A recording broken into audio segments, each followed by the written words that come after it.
From the top rope and the Great American Bash, I bid you all good evening, morning, afternoon, wherever you may be in this great land of ours or around the world. Welcome to the $55 million studio on the Pro Wrestle Machine. Whether you're a longtime fan reliving these monumental events or a newcomer eager to understand wrestling's rich history, you're in the right place. This episode is packed with insights, opinions, and a few surprises along the way. Let's get into this issue. Through the use of the Pro Wrestle Machine. August 16, 1999 Wrestling Observer Newsletter. Jim Ross, Jushin Liger, Keiji Mutoh, Lioness Asuka enter Hall of Fame. By Dave Meltzer. 4 new members were named to the Wrestling Observer Newsletter Hall of Fame after the largest balloting thus far to date. 3 of the 4 members were Japanese, with the balloting topped by Jushin Liger, in his first year eligible, receiving 95% of the vote. That figure is the most in the short history of our elections and a percentage that will be difficult to impossible to ever top in the future. Also selected from Japan were 80s women's wrestling icon Lioness Asuka of Crush Gals fame, who came just 2 votes short of making it last year, and current IWGP Heavyweight Champion Keiji Mutoh, who finished second in last year's balloting, in which only Dos Caras made it, coming 1 vote short of inclusion. The lone American entrant this year was 7-time winner of the Observer's Announcer of the Year award, Jim Ross, who overcame 2 bouts with Bell's palsy to return as the current voice of Raw. 2 other wrestlers who were eligible for the first time, Shinya Hashimoto and Shawn Michaels, came 1 vote shy of inclusion. Mick Foley, who came 1 vote shy of inclusion in his first year eligible last year, finishing in 3rd place overall, finished 3 votes shy after a year which should have upped his stock greatly by becoming an amazing cult figure favorite in an ever-changing wrestling world. We sent out 83 ballots last month to a combination of past wrestling greats, current wrestling stars, longtime historians and current reporters covering pro wrestling around the world. We received 72 responses, a huge increase over last year, the first time we put this up to voting. The balloting is broken down according to region, with 60% of the vote from the region needed for entrance. This is done somewhat along the lines of the Major League Baseball Hall of Fame, which seems to be the most seriously taken Hall of Fame in sports. I recognize pro wrestling isn't exactly a sport and companies have done their own Hall of Fames, but their inductees have been so ridiculously political that I don't know of any historians that take them the slightest bit seriously. Baseball requires 70% for inclusion, but that figure, because of the nature of pro wrestling, seems exceedingly difficult to achieve, and 60% is hard enough based on the names of the wrestlers who didn't make the cut. In the balloting, voters were asked to vote on inclusion based on who they felt belonged, including drawing power, ring performance, and being an historically important figure in the industry. Longevity should be a prime consideration rather than simply a 2 or 3 year run, unless someone is so significant historically as a trendsetter that they can't be ignored. Voters were allowed to vote for up to 10 performers, and non-performers could be voted on without the votes counting against the 10 maximum. There was no minimum number that had to be picked. Eligibility was based on candidates either being 35 years old or it being 15 years since their pro wrestling debut. The idea of breaking down the voting by regions is meant to be fair to all 3 major wrestling regions, as not everyone is familiar enough with performers who spent the majority of their career on foreign soil. We had 65 ballots include Japanese names, 64 include US and Canadians, and 50 include wrestlers from Mexico. The system seemed to work last year, but this year there were flaws evident, but it was still relatively fair. Because of the unique Jushin Liger factor, as the strongest candidate in the election and being named on the vast majority of ballots even from those who normally wouldn't vote for a Japanese performer, this actually worked against the other Japanese candidates in that many Americans not familiar with Japanese wrestling still voted for Liger. Yet, even with that, 3 of the 4 candidates who made it were Japanese, but without question it cost Hashimoto a spot he would have gotten if Liger wasn't in. Because Mexico had no standout candidate, the theory on paper is this would make it easier for a Mexican candidate to make it because the total number of ballots, including someone from Mexico, would be smaller without a Liger-type candidate, but as it turned out no Mexican candidate even came close even with that theoretical advantage. Wrestling Observer Hall of Fame balloting results. Votes needed to enter the Hall of Fame: Japan, 39, US and Canada, 38, Mexico, 30. Performer votes percentage. Jushin Liger 62 votes 95%. Lioness Asuka 46 votes 71%. Keiji Mutoh 45 votes 69%. Jim Ross 43 votes 67%. Shinya Hashimoto 38 votes 58%. Shawn Michaels 37 votes 58%. Mick Foley 35 votes 55%. Fabulous Moolah 32 votes 50%. Bull Nakano 30 votes 46%. Carlos Colon 26 votes 41%. Dick Murdoch 26 votes 41%. Grant Hamada 20 votes 40%. Lismark 19 votes 38%. Wahoo McDaniel 23 votes 36%. Cien Cara 17 votes 34%. Undertaker 20 votes 31%. Hasei Hiroshi 20 votes 31%. Ken Shamrock 19 votes 29%. Jimmy Snuka 17 votes 27%. Conan 13 votes 26%. Lou Albano 16 votes 25%. Chavo Guerrero 16 votes 25%. Ole Anderson 14 votes 22%. Pedro Morales 14 votes 22%. Wilbur Snyder 14 votes 22%. Folt Han 14 votes 22%. Michael Hayes 13 votes 20%. Eric Bischoff 13 votes 20%. Bob Backlund 10 votes 16%. Arn Anderson 10 votes 16%. Terry Gordy 9 votes 14%. Masahiro Chono 8 votes 12%. El Satanico 6 votes 12%. Gorilla Monsoon 7 votes 11%. Seiji Sakaguchi 7 votes 11%. Less than 10% of the votes and dropped from next year's balloting: Curtis Aokia, Bill Miller, Masa Saito, Tiger Jeet Singh, Sergeant Slaughter, Kerry Von Erich, Steve Williams. All responses, due to the political nature of the business, were promised to be kept confidential, except for my own, which were detailed here last week. There were some very interesting changes in the voting patterns from last year, with so many strong candidates becoming eligible this year. The biggest reversal of fortunes and probably biggest surprise of all in the balloting was Masa Saito, who last year finished fourth out of the 51 eligible candidates, coming just 2 votes shy of inclusion. This year Saito was named on only 2 ballots total, which being less than 10% of the ballots thus will be dropped from future consideration. Wahoo McDaniel and Dick Murdoch, generally considering strong but borderline type candidates along the same level as Saito, both fell from last year, McDaniel dropping from 50% to 36% and Murdoch from 50% to 41%. On the other hand, even though this was a much tougher election than last year due to the strong newcomers, Fabulous Moolah, whose lack of inclusion has met with strong debates over the years, improved from 36% to 50%, coming just 6 votes shy of inclusion. Bull Nakano and Carlos Colon, both on the ballot for the first time, came 9 and 12 votes shy of making it respectively.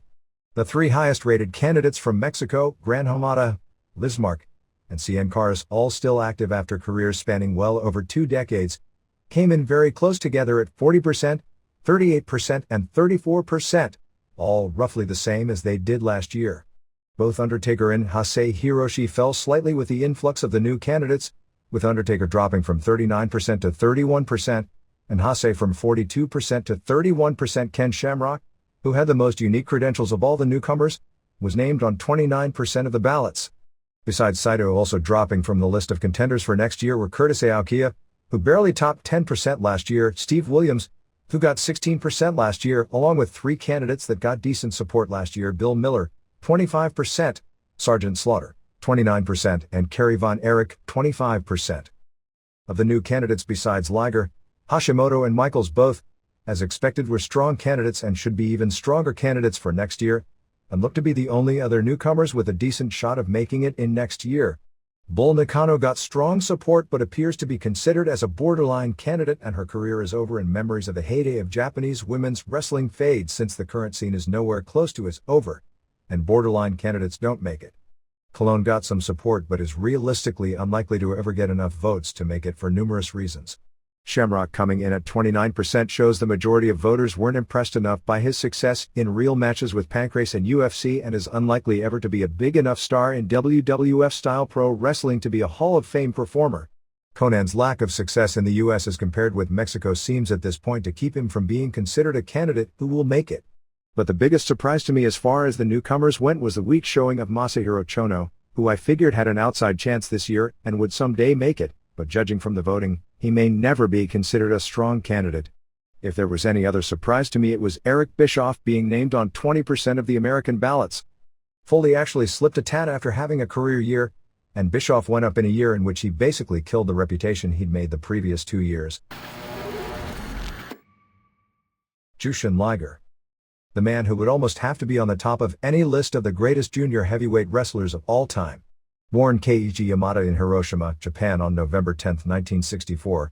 A wrestling fan from childhood, he placed second in the country at 165 pounds in the high school wrestling championships, losing in finals to Toshiaki Kawada, which no doubt would be the only national high school wrestling tournament where both members in the finals wound up in a Pro Wrestling Hall of Fame. Tried out for New Japan but was rejected for being too small, being only 5'4.5". Learned wrestling in Mexico. Fought by a member of New Japan management on tour and given another chance. Debuted in 1984. Tied with Tom Zenk for Observer Rookie of the Year award that year while nicknamed the Japanese Dynamite Kid.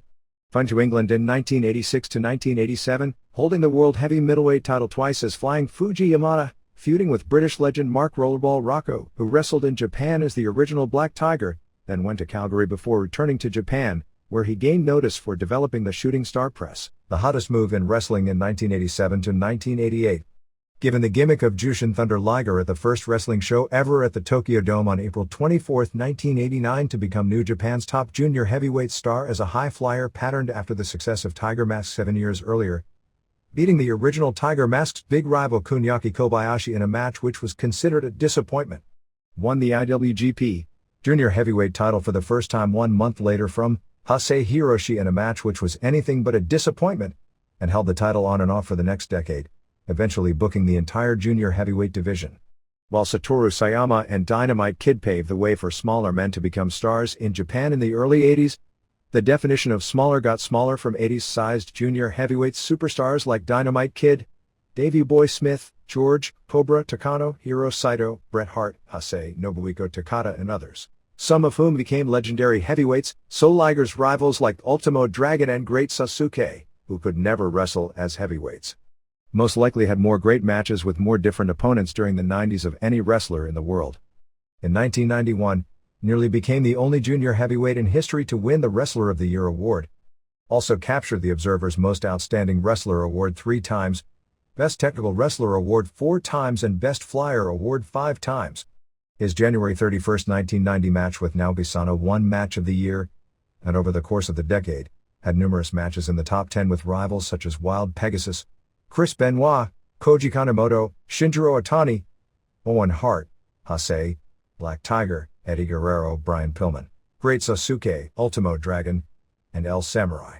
During an era when most superstars didn't put over new talent, Liger should gain even more credit for literally making more new stars and rivals than any other star of his caliber by putting them over cleanly. His 9 reigns as IWGP Junior Heavyweight Champion make him the Ric Flair of the lighter weight division. Overcame both a broken ankle in 1994, which caused him to have to modify his style with more mat wrestling, and a brain tumor in 1996, to remain a top 10 caliber worker. Perhaps his greatest booking coup of all was in 1996, when he put 8 lighter weight world champions together in a 1-week tournament as part of G1 to create the J Crown, and booked himself, the biggest star in the tournament, to lose in the first round, largely because he had secretly been diagnosed with a brain tumor. Lioness Asuka. Born Tomoko Kitamura on July 28, 1963, gained her greatest fame in the mid-80s as part of the Crush Gals tag team, easily the most popular women's tag team in history, with current ring rival Chigusa Nagio. Debuted in 1980 and showed so much potential that within 7 months had already captured her first title belt at the age of 17. Was a key component in the hottest era ever for women's wrestling, brought in when the Crush Gals captured the WWA titles from the Dynamite Girls, Yukari Amori and Jumbo Hori, on August 25, 1984, holding the title 3 times over a 2-year period with classic matches against teams like Devil Masami and Jaguar Yokota, Bull Nakano, and Dumb Matsumoto, the JB Angels and Matsumoto and Craneu. Without question her biggest singles match came on August 22, 1985 before 13,000 fans at Denon Coliseum in Tokyo, losing to WWA champ Jaguar Yokota in the main event of the biggest women's wrestling show ever in Japan up until that time, and what was considered arguably the greatest women's wrestling match ever up until that point in time, and a strong candidate for 80s match of the decade. It wasn't until January 29, 1989 that Asuka captured the WWA title, beating Nagio, who she had numerous incredible matches with during the annual Japanese Grand Prix tournament, and she retired 7 months later as champion. was Nagayo's opponent in her retirement match on May 6, 1989 at the Yokohama Arena, which was the first women's wrestling show to draw a $500,000 house. Asuka retired later that year with much lesser fanfare. During retirement, she worked as, among other things, a sports writer and a pro race car driver.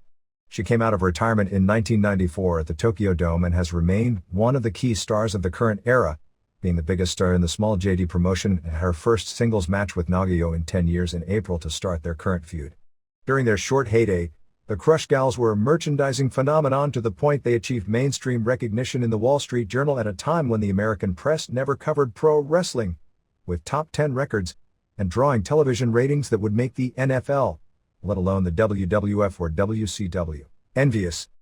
Keiji Mutoh, the man who popularized the moonsault, the ace of the recent glory period of New Japan Wrestling, was born December 23, 1962 in the city of Fujiyoshida. He studied judo as a child, once placing third in a national rookie-level tournament. He debuted in late 1984 in a training camp that may wind up producing as many as 4 Hall of Fame wrestlers, with Liger elected this year and Shinya Hashimoto and Masahiro Chono both candidates for the future. First gained some notice in Japan with his eye-catching signature moves, the handspring elbow, the power elbow, and of course the moonsault finisher, which at one point threatened to end his career prematurely due to all the knee damage. While he wrestled like a junior heavyweight, at 6'2", had the physical structure to be a strong heavyweight. Finished third in 1985 balloting for Rookie of the Year, and after being given a slight push, was sent to Florida to train under Hiro Matsuda as the White Ninja, doing a stereotypical Japanese heel roll even though he was a natural babyface. Matsuda at the time remarked that he'd never trained a wrestler who progressed so quickly. He also wrestled in Texas and Puerto Rico as Super Black Ninja before going to WCW in 1989 with Gary Hart as the Great Muta, doing a great kabuki-like gimmick and feuding with Sting over the WCW TV title most of the year. While in Texas as Super Black Ninja, he wasn't allowed to do his spectacular flying moves as a heel, so he stunned nearly everyone in his first major match with WCW on April 2, 1989 when he pulled out all the stops and beat Stephen Casey, showing himself to be being a WCW version of Owen Hart as the flying wrestler in the country and getting an immediate babyface reaction. Still under the influence of Hart and old-style bookers, was kept a heel and had classic matches with Sting, before quitting the company after a round-robin Starrcade main event tournament with Sting, Lex Luger and Ric Flair, which saw him lose all 3 matches. Upon returning to Japan as a regular in 1990 after several career-threatening scares because of knee damage, was a headliner for the next decade, winning numerous titles and tournaments. Mutoh, who occasionally on big shows donned the Great Muta gimmick in Japan, although his Muta matches were usually disappointing. As a wrestler, Mutoh could best be compared with Randy Savage, in that he could be a spectacular worker, but could also be lazy. A 3-time IWGP Heavyweight Champion and 1-time NWA Champion. Had his hand raised in what may have been the biggest live match in the history of Japanese wrestling on October 9, 1995 at the Tokyo Dome before 67,000 fans, drawing what is today still the second largest live gate in history of $6.1 million for his title defense over UWFI's Nobuhiko Takada with a figure 4 leg lock. That match saw 2 moves from the past, a dragon screw and figure 4, become staples of the Japanese mat scene where they remain today. In all, Mutoh has headlined 6 shows that have drawn more than 50,000 fans, 2 against Takada in what up until that point in time was the biggest money feud in wrestling history, and 1 each against Scott Norton, Kensuke Sasaki, Don Frye, and Antonio Inoki. With his ability to combine American and Japanese old and new styles, is one of the best and most versatile heavyweights active today. Has yet to wrestle his personal dream match against Mitsuharu Misawa. Jim Ross, the voice of WWF Raw and pay-per-view events, is generally considered the best announcer in the current era. Nevertheless, his career track record as an announcer has hardly been smooth sailing, almost in many ways like a series of pro wrestling storylines woven together that often made little logical sense. Born January 3, 1952 in Westville, Oklahoma, Ross has had a career in and out of wrestling dating back to his college days.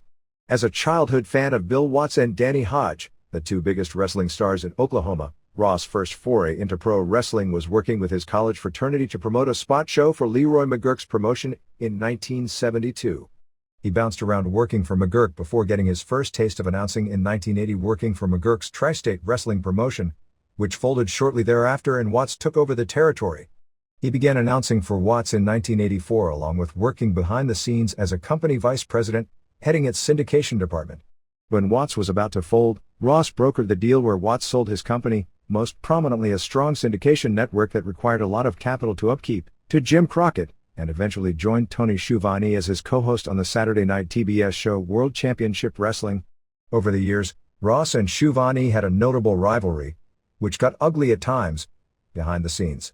When the station chose him over Schiavone as full-time host of the flagship WCW shows on TBS after Ted Turner bought out Jim Crockett's company, Schiavone quit and worked for the WWF. Many point to his calls of the Flair Steamboat and Flair Funk matches in 1989 as the best announced American matches of that era, and ranked as his best work until some of his main event calls on recent WWF pay-per-view events. Schiavone eventually returned, while Ross, who had maintained a strong power base behind the scenes as a longtime ally and protege of Watts, was a victim when Watts had a failed reign as the head of WCW, and when the axe fell on Watts, he was removed from the air completely in 1993 largely for political purposes. He also briefly was able to move out of wrestling as part of the radio broadcast team for the Atlanta Falcons. At the time, Bill Goldberg was an anonymous lineman on the team. Ross, who was given a job in syndication basically to play out his contract, also had a popular wrestling radio talk show in Atlanta. A few weeks later, after largely making noises about quitting the business entirely and returning to Oklahoma, he suddenly brought Vince McMahon on as a guest and announced he was joining the WWF, starting with WrestleMania that year in Las Vegas. Ross had his ups and downs in the WWF, generally working behind McMahon as an announcer. He contracted Bell's palsy for the first time in early 1994, leaving him appearing to have a frozen side of his face and resulting in him badly slurring his words. 2 weeks later he was fired by McMahon. He was brought back briefly in the summer of 1994 to fill in for McMahon as the host of Raw when McMahon was on trial, and then fired a second time, largely for giving an interview talking about behind the scenes at Titan at the time, something that was unusual in a secretive industry, which he did during the period he wasn't employed by Titan, but which ran after he was brought back. In addition, there was a dispute over some in the company wanting him to play more of a role and not try to play a straight announcer, with the concept the evil JR in a cowboy hat. After many attempts to get back with WCW resulted in Eric Bischoff showing no interest, which sounds sillier today than it was at the time because Ross had made a lot of enemies in WCW over his departure, and had always been a controversial figure behind the scenes to many. It appeared his career in wrestling was over. Ironically, he was hired back a third time by McMahon, going in one fell swoop from being unemployed to being one of the 5 most powerful men in the business when McMahon shockingly brought him back to be his main creative assistant. His broadcasting career remained having its ups and downs while he maintained a fairly strong power position within the company. His current role behind the scenes is head of talent relations, meaning he's responsible for signing talent to contracts, scouting and recruiting new talent, determining payroll and booking lineups and finishes at the house shows. Knocked almost from the start for his Oklahoma accent, which many, mainly Northeasterners, knocked as being too Southern and too hickish, and claims he was the reason for poor ratings during periods when the wrestling product wasn't clicking, he was bouncing on and off WWF telecasts on the whims of McMahon and his various advisors. At one point they started a brief angle where Ross would turn heel against McMahon and lead a contingent of wrestlers he'd brought into WWF, but remain as announcer, but the angle was abruptly dropped. Eventually, when McMahon left the announcing position, Ross was made the lead announcer on Raw, but with Raw trailing Nitro in the ratings, his accent was blamed by some, in hindsight, unfairly. In 1998, when Raw started beating Nitro in the ratings and wrestling was hotter than ever, Ross, who had since taken the cowboy hat and JR name, finally lived down the knocks that his accent drove away viewers and made the show sound too country as the shows he broadcasted started drawing all-time cable viewership records. By this point within the industry it was pretty well accepted that his strength as an announcer was an important piece in the puzzle of WWF's turnaround. But things again were never smooth. At the end of 1998 his uncle died. Then less than 2 weeks later, while he was flying to do a pay-per-view in England, his mother, who he often referred to on broadcasts, died. In the course of the pay-per-view broadcast, literally just after he'd received the news, the Bell's palsy returned and his career was very much in jeopardy. Despite winning his 7th Announcer of the Year award, he'd previously been voted Announcer of the Year 1988 to 1993.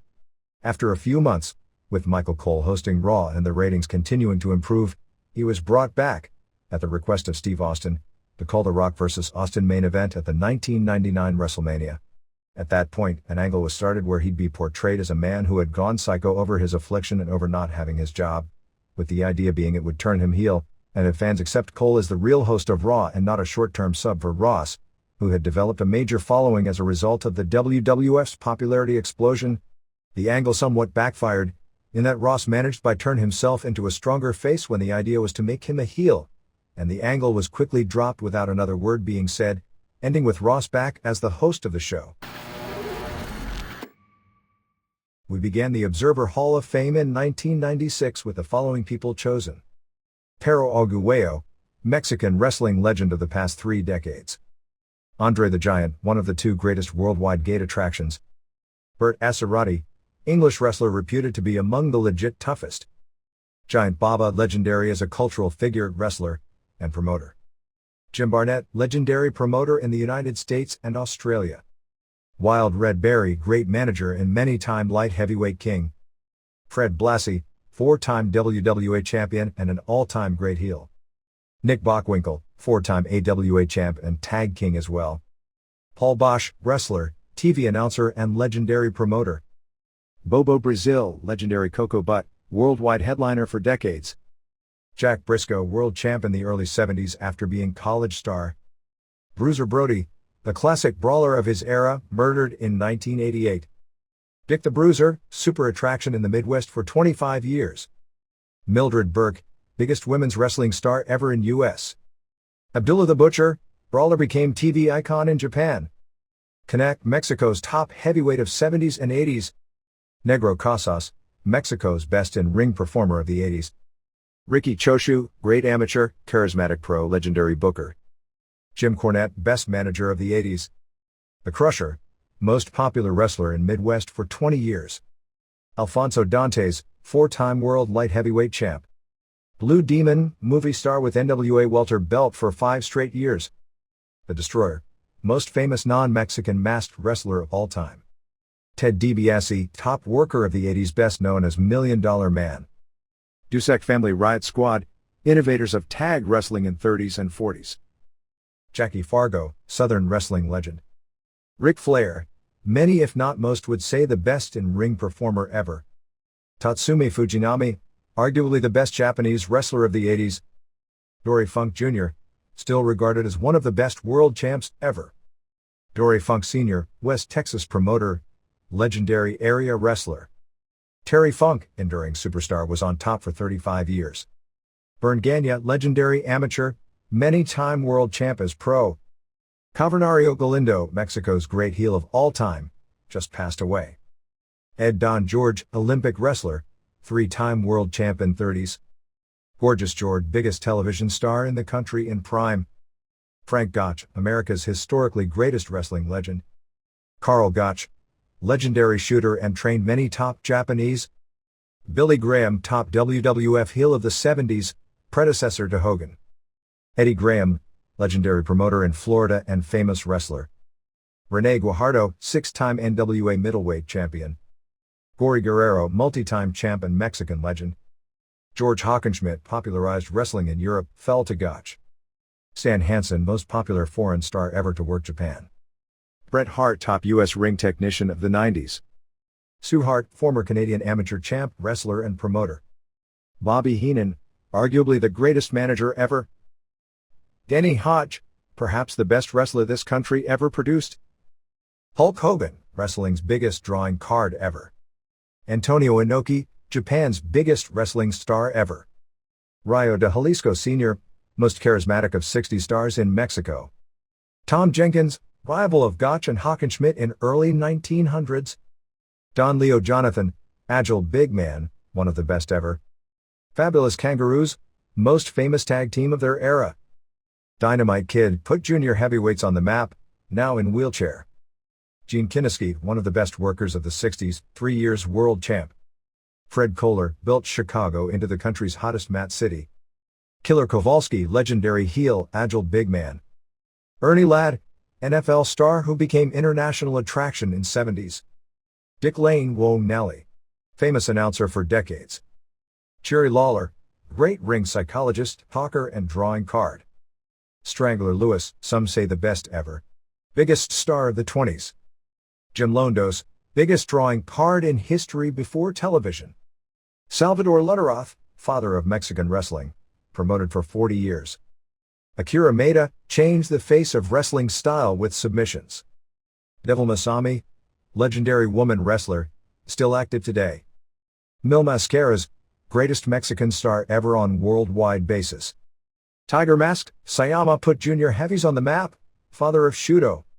Dump Matsumoto, easily the best women's wrestling heel ever. Earl McCready, Collegiate Hall of Famer, legendary pro in Canada. Leroy McGurk, former NCAA champ 10 straight years as junior champ. Vince McMahon Jr., controversial promoter who changed the game.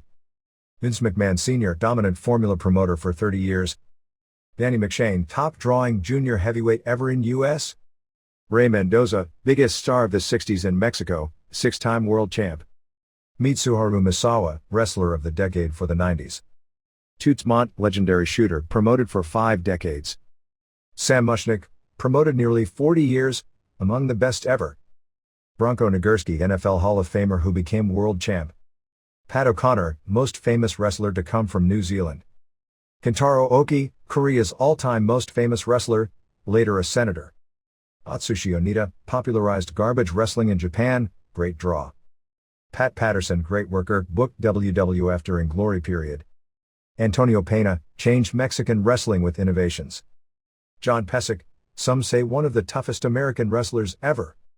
Roddy Piper, top heel and interviewer of the early 80s. Harley Race, many-time world champ, super worker in 70s and 80s. Dusty Rhodes, among the most charismatic wrestlers ever. Rikitos and father of Japanese wrestling, died at 39 of stabbing. Yvonne Robert, biggest wrestling star ever in Montreal. Antonino Rocca, huge drawing card from television in 50s. Road Warriors, most famous tag team of their era internationally. Billy Robinson, internationally respected scientific star in 70s. Buddy Rogers, greatest worker of the 50s, tremendous drawing card. Lance Russell, voice of Memphis wrestling for more than 40 years. Bruno Sammartino, WWF's biggest star of 60s and 70s.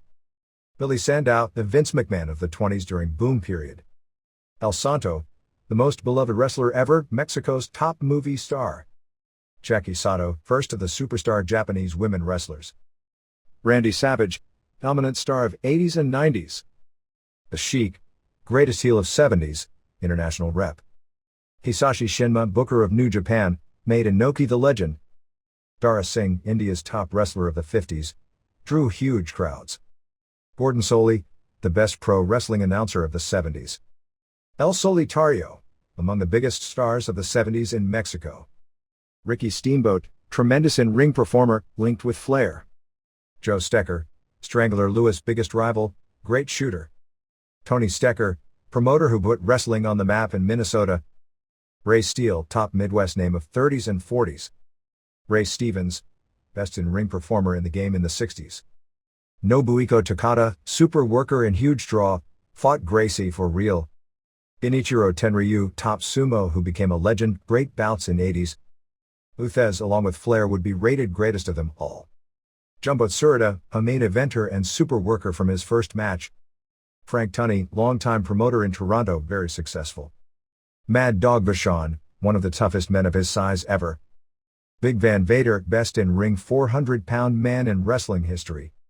Johnny Valentine, legend around the world for nearly 3 decades.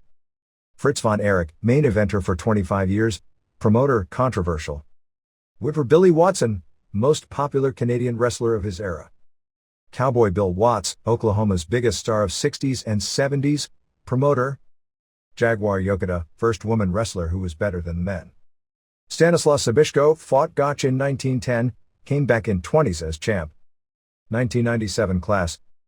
Edward Carpentier, French native, was a headliner everywhere. Toshiaki Kawada, involved in many of the best matches of the 90s.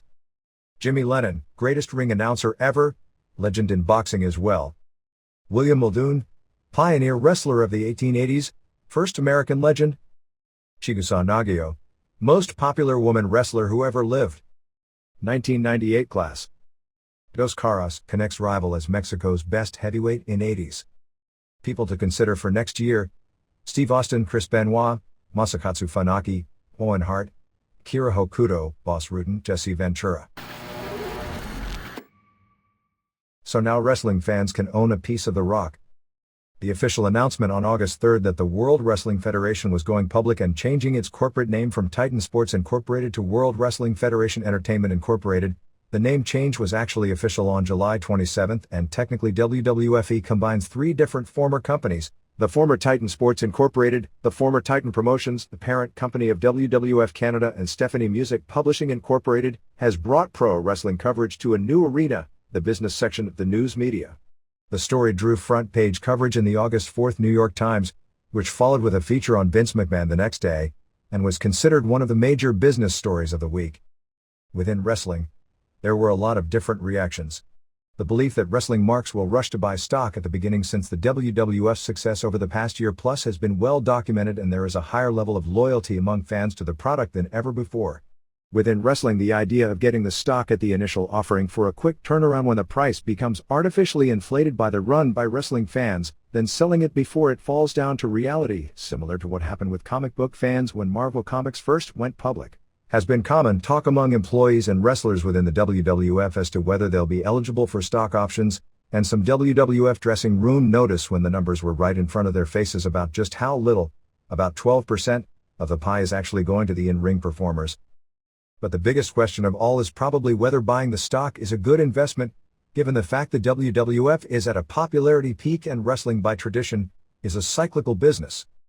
It appears to be a smart move by the WWF, making this move at its peak of popularity and visibility mainstream, largely to raise cash to both expand the wrestling end of the business and also to expand into other businesses, such as real estate, hotel, theme restaurant, and expanding its new record label and home video business. The track record of Titan Sports and Vince McMahon in particular has been generally very strong within pro wrestling. While the company has had many money-losing years in the 90s, over the long haul it has been a profitable company, enormously so over the past 2 years. The total profit over the past 2 years was far more than the previous 15 years McMahon Jr. owned the company combined, and is the company that changed the entire face of the industry. The track record for Titan Sports business not related to wrestling, whether it be movies, Shane Productions, bodybuilding, World Bodybuilding Federation, food supplements, IcoPro, and boxing, among others, is not good. Nor did McMahon have long-term success with ventures such as concert promotion before he took over the WWF in 1982.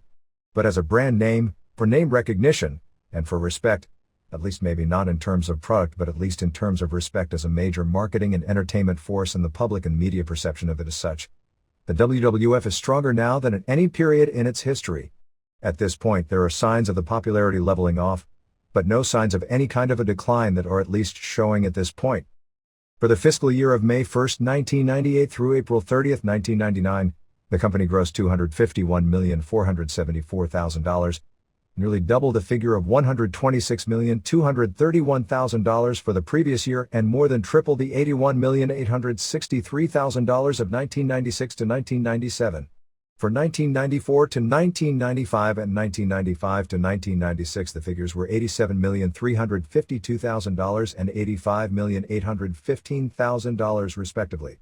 It is believed that during the first glory period of the 80s, that WWF's annual revenue usually hovered around $125 million, although peaked at its high point at $186 million in the late 80s.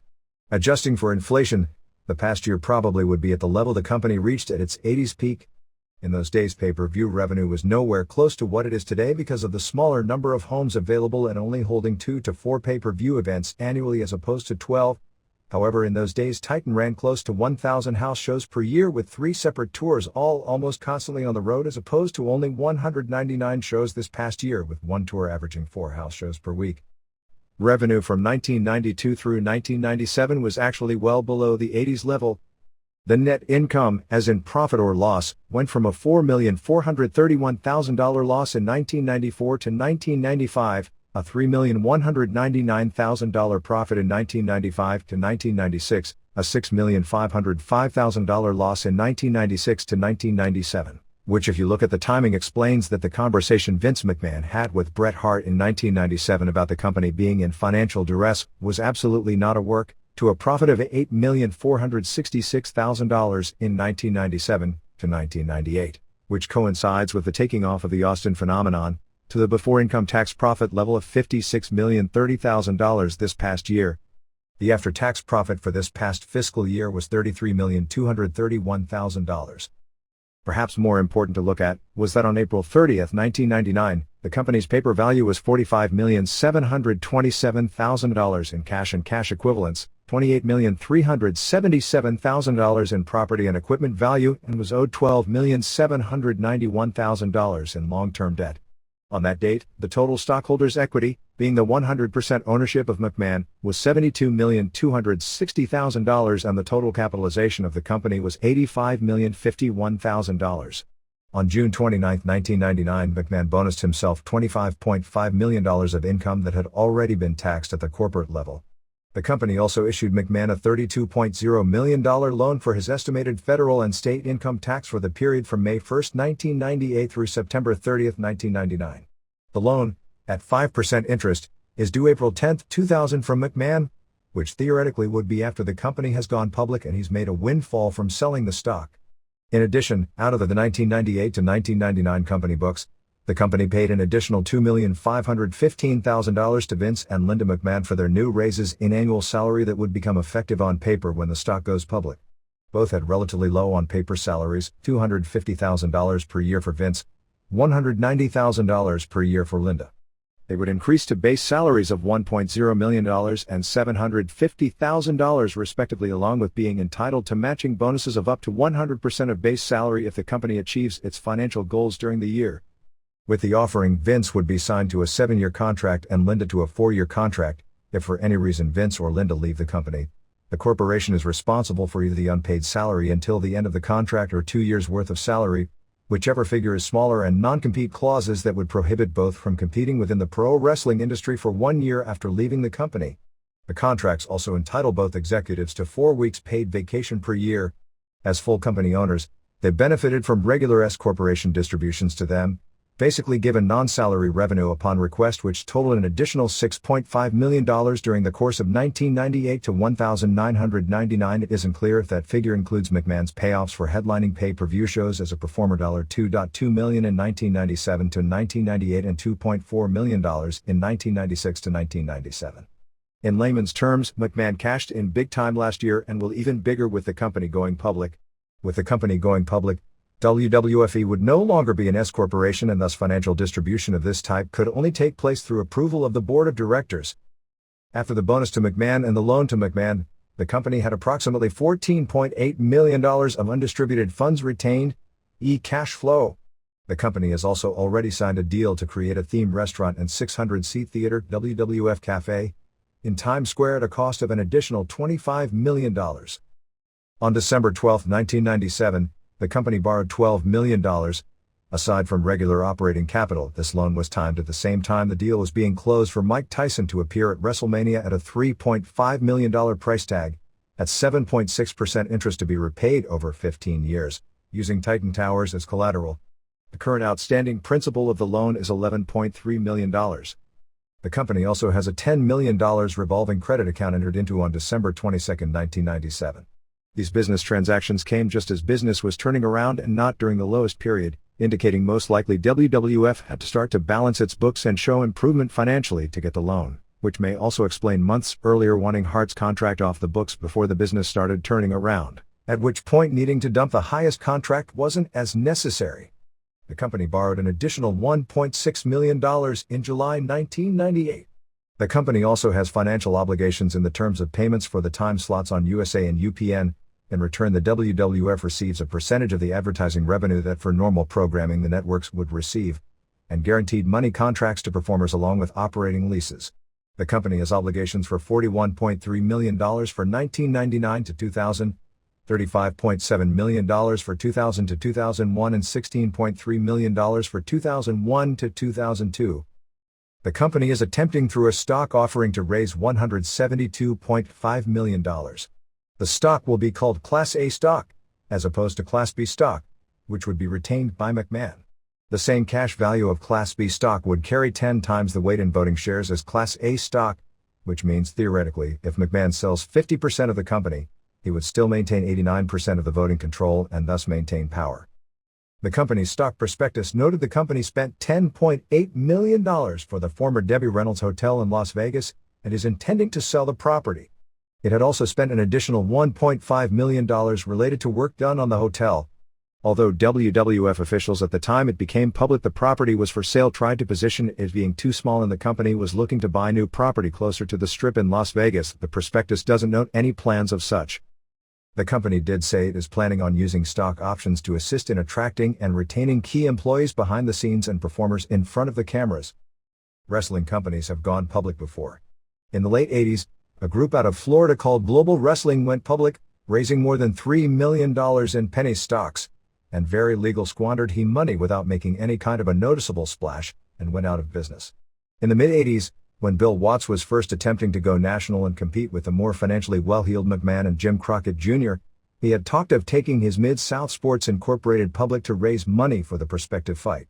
It never materialized. At that point, when Watts talked of it, within wrestling it was considered part of the ultimate con.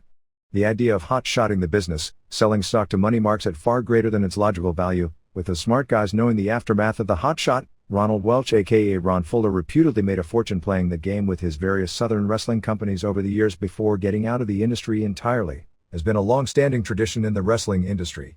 No matter how much at times we think wrestling has changed because it's bigger, glitzier, the guys are more recognizable and it's now in the papers and on the TV news all the time, in its heart this is still the same wrestling business that often changes what its product looks like, but never changes its heart. See Wrestling with Shadows. That isn't to say WWFE stock would be a fly-by-night con as buying into wrestling companies in the past have often been. The public perception of the company as far as its money-making ability is very high and perception often drives stock prices far higher than they should be based on reality, and based on the past 2 years that perception is very realistic. In looking at the future for the WWF and future income, it varies. The sky is the limit in some newer forms of revenue.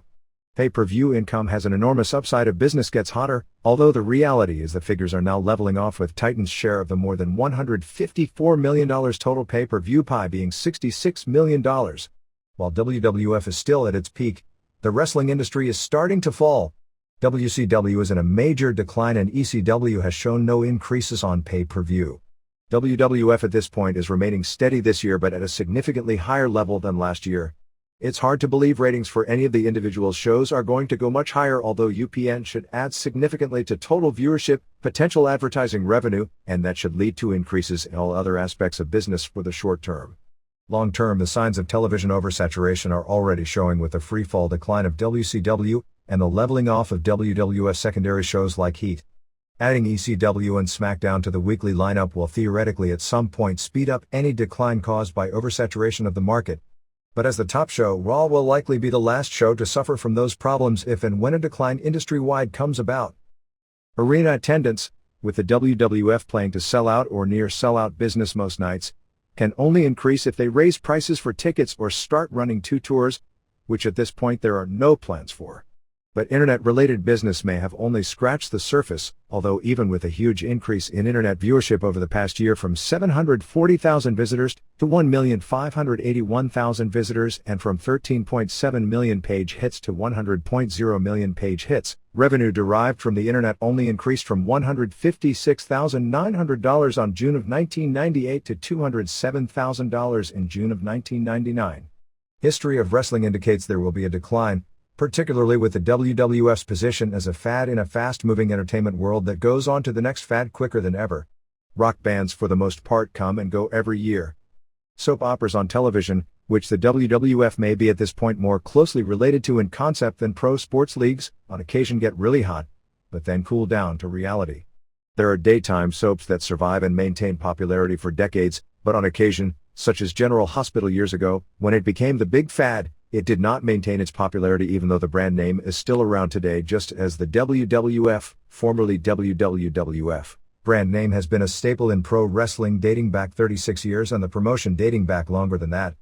One can look at New Japan of 1995 and WCW of 1997 to 1998 and see how quickly things change, particularly if you stay with a pat hand in the entertainment world. In this world, the only way to stay fresh is to constantly create new stars. But that's hardly a secret and the WWF is preparing itself for that reality. But in doing so, you have to phase down the existing stars constantly as well, which is a difficult transition, and the examples of every WWF superstars that was phased out or left for whatever reason shows McMahon never does it smoothly and without bitter feelings. In listing potential downfalls of purchasing the stock in its prospectus, the WWF noted these potential problems. 1. Failure to continue to create popular live events and television programming. 2. Failure to retain and continue to recruit key performers. 3. Loss of the creative services of Vince McMahon due to retirement, disability or death, noting the company does not carry key man life insurance on McMahon in case of an unexpected misfortune. 4. Failure to maintain current TV and pay-per-view deals. The USA Network deal expires in September 2001, although a television show can be canceled at any time for just cause, but there are provisions that either party can terminate the deal in September 2000. The UPN deal expires in September 2000. The contract with Viewers' Choice at the current terms expires in 2004. 5. Failure to be able to compete with WCW. 6. An economic decline in the country leaving consumers with less disposable income. Some point to this as the key problem facing pro wrestling in Japan the past few years. 7. Potential inadequate insurance coverage. Titan cannot assure potential stockholders that the consequences of accidental injuries would be fully covered by insurance. 8. Potential legal regulations that keep them from promoting live events due to legal regulations, more states adopting laws strengthening regulation of the live events. 9. Substantial legal liabilities if pending litigation is resolved unfavorably. Mentioned in particular are the lawsuit over the death of Owen Hart, along with other outstanding lawsuits filed by former performers Jim Hellwig, William Eadie and Randy Colley, and one filed by World Championship Wrestling. Eadie is seeking $6.5 million in compensatory damages and unspecified punitive damages based on a Wisconsin lawsuit filed in 1991 where he claimed WWF had a verbal agreement with him to compensate him for his idea of the Demolition Tag Team and to employ him for life. Colley, in a 1992 lawsuit filed in Connecticut, also claimed he wasn't compensated for giving Titan the idea of a tag team called Demolition, and the two cases have been combined into one case which at this point still doesn't have a trial date. Hellwig filed a suit on August 28, 1996 in Arizona claiming defamation and unauthorized use of trademarks he claimed were owned by him, seeking $10 million in compensatory damages and $5 million in punitive damages. Titan filed a countersuit against Hellwig in Connecticut on March 11, 1998, claiming to own the rights to the name Warrior and Ultimate Warrior. The court ruled against Titan on the name Warrior. The WCW suit filed May 18, 1998 was a countersuit to the Titan lawsuit filed against WCW on June 21, 1996. Basically a mirror image lawsuit. On December 11, 1998 WCW filed another suit in Georgia alleging that by Titan breaching its contract with High Road Productions Incorporated of Canada, this was over the Wrestling with Shadows movie, and settling with the company on the grounds it wouldn't allow the documentary to appear on Turner stations, that it interfered with a potential contract between High Road and WCW, with WCW seeking unspecified money damages. On April 2, 1999, Titan moved to dismiss the suit and the hearing was held on July 14, 1999 with the judge saying he was taking the matter under advisement. No claim was filed by High Road, which signed the agreement with Titan to not allow the footage to be used on a Turner station. The stock prospectus claims that unfavorable outcomes in the Hart family lawsuit, the Eadie/Colley suit and the Hellwig suit may have a material adverse effect on the financial condition and operations of the company, but believes any liability from the two WCW suits would not have an adverse effect on the company's financial condition. 10. In expanding into new or complementary businesses. There has been talk in recent weeks and months of trying to use Ken Shamrock as an example, to expand into either the current UFC or develop a UFC-like event, being that the main demographic for both forms of entertainment are similar, as well as McMahon and WWFE taking a percentage of ownership in existing wrestling companies or in the creation of new companies as satellite or training sites, or simply working with them with equity taken as part of the deals, and developing new forms of television programming and location-based entertainment businesses. The diversification of management's interest, attention and resources could hurt the existing business, and they may not be able to recruit or develop necessary management resources to manage the new businesses. There is also potential for unanticipated costs from opening new businesses. 11. Year 2000 computer problems causing unexpected additional costs, not only as it regards WWF computers but computers with companies, cable companies for example, that the company relies on for much of its income. While not mentioned in the prospectus, there is also potential for labor disputes, although not likely, such as the like that short-term shut down other sports entertainment forms such as Major League Baseball and the National Basketball Association. There are people who believe that in going public and making the actual revenues public information, This could lead to labor unrest because wrestlers on a percentage basis make only about 1/4 what other athletes of similar market value earn. But while the exact figures are new, the basic gist of this is well known to everyone in wrestling and hasn't caused any unrest up to this point. Estimates of WWF income, and of the percentage going to wrestlers, have been reported here for years, and the figures were very close to what opening the books have shown. Indeed, the public claims of company income have been shown to be completely inflated. WWF in press statements over the past year had claimed gross revenues of $500 million, about double what the real figure was, and over the years, public claims have generally been about triple of what the real figures have been. Wrestlers are probably the highest profile sports or entertainment figures without unions and collective bargaining, but wrestlers are unique.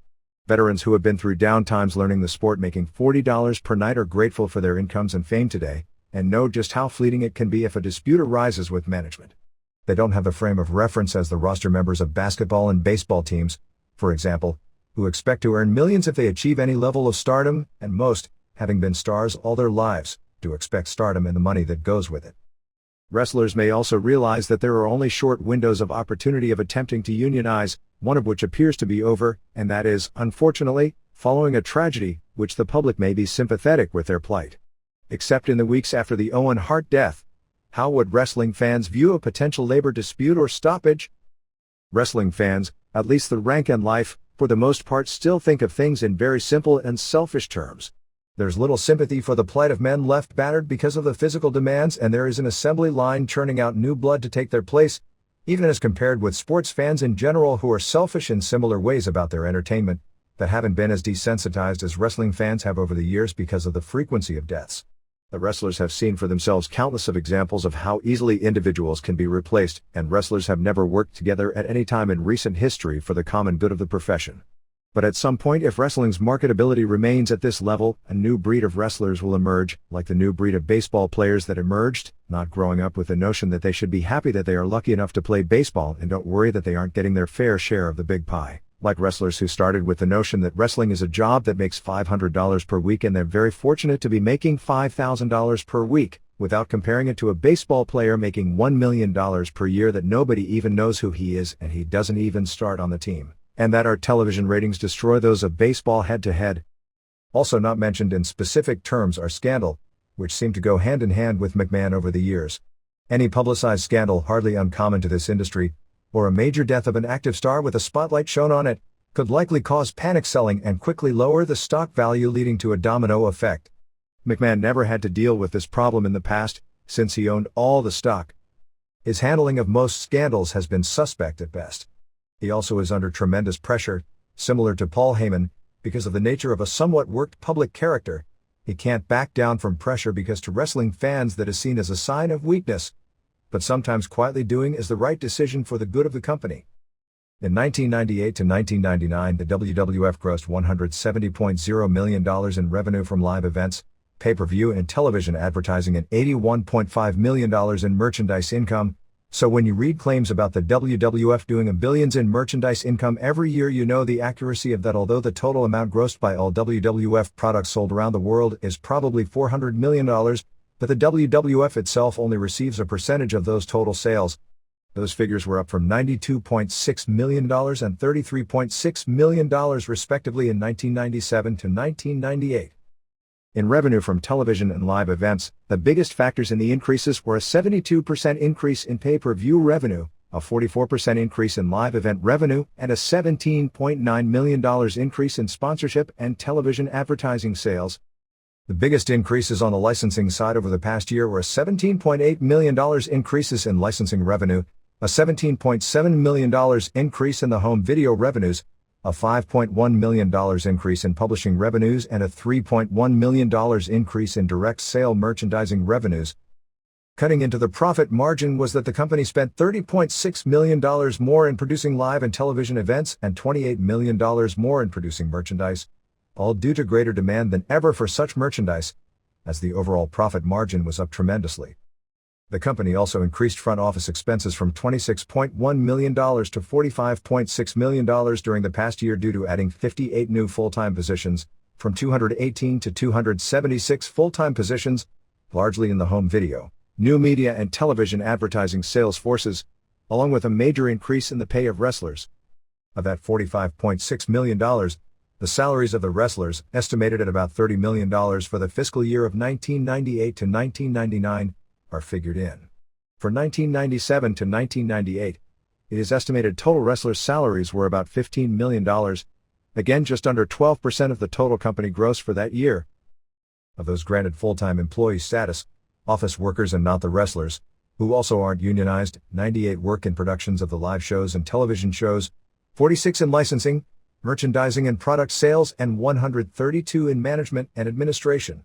The company owns 2 offices in Stamford, Connecticut, Titan Towers, and the TV production studio, which includes an adjacent day care center owned by the company which is open to employees, families, and the public, and leases a warehouse in Trumbull, Connecticut for merchandise and sales offices in New York, Chicago, and Toronto.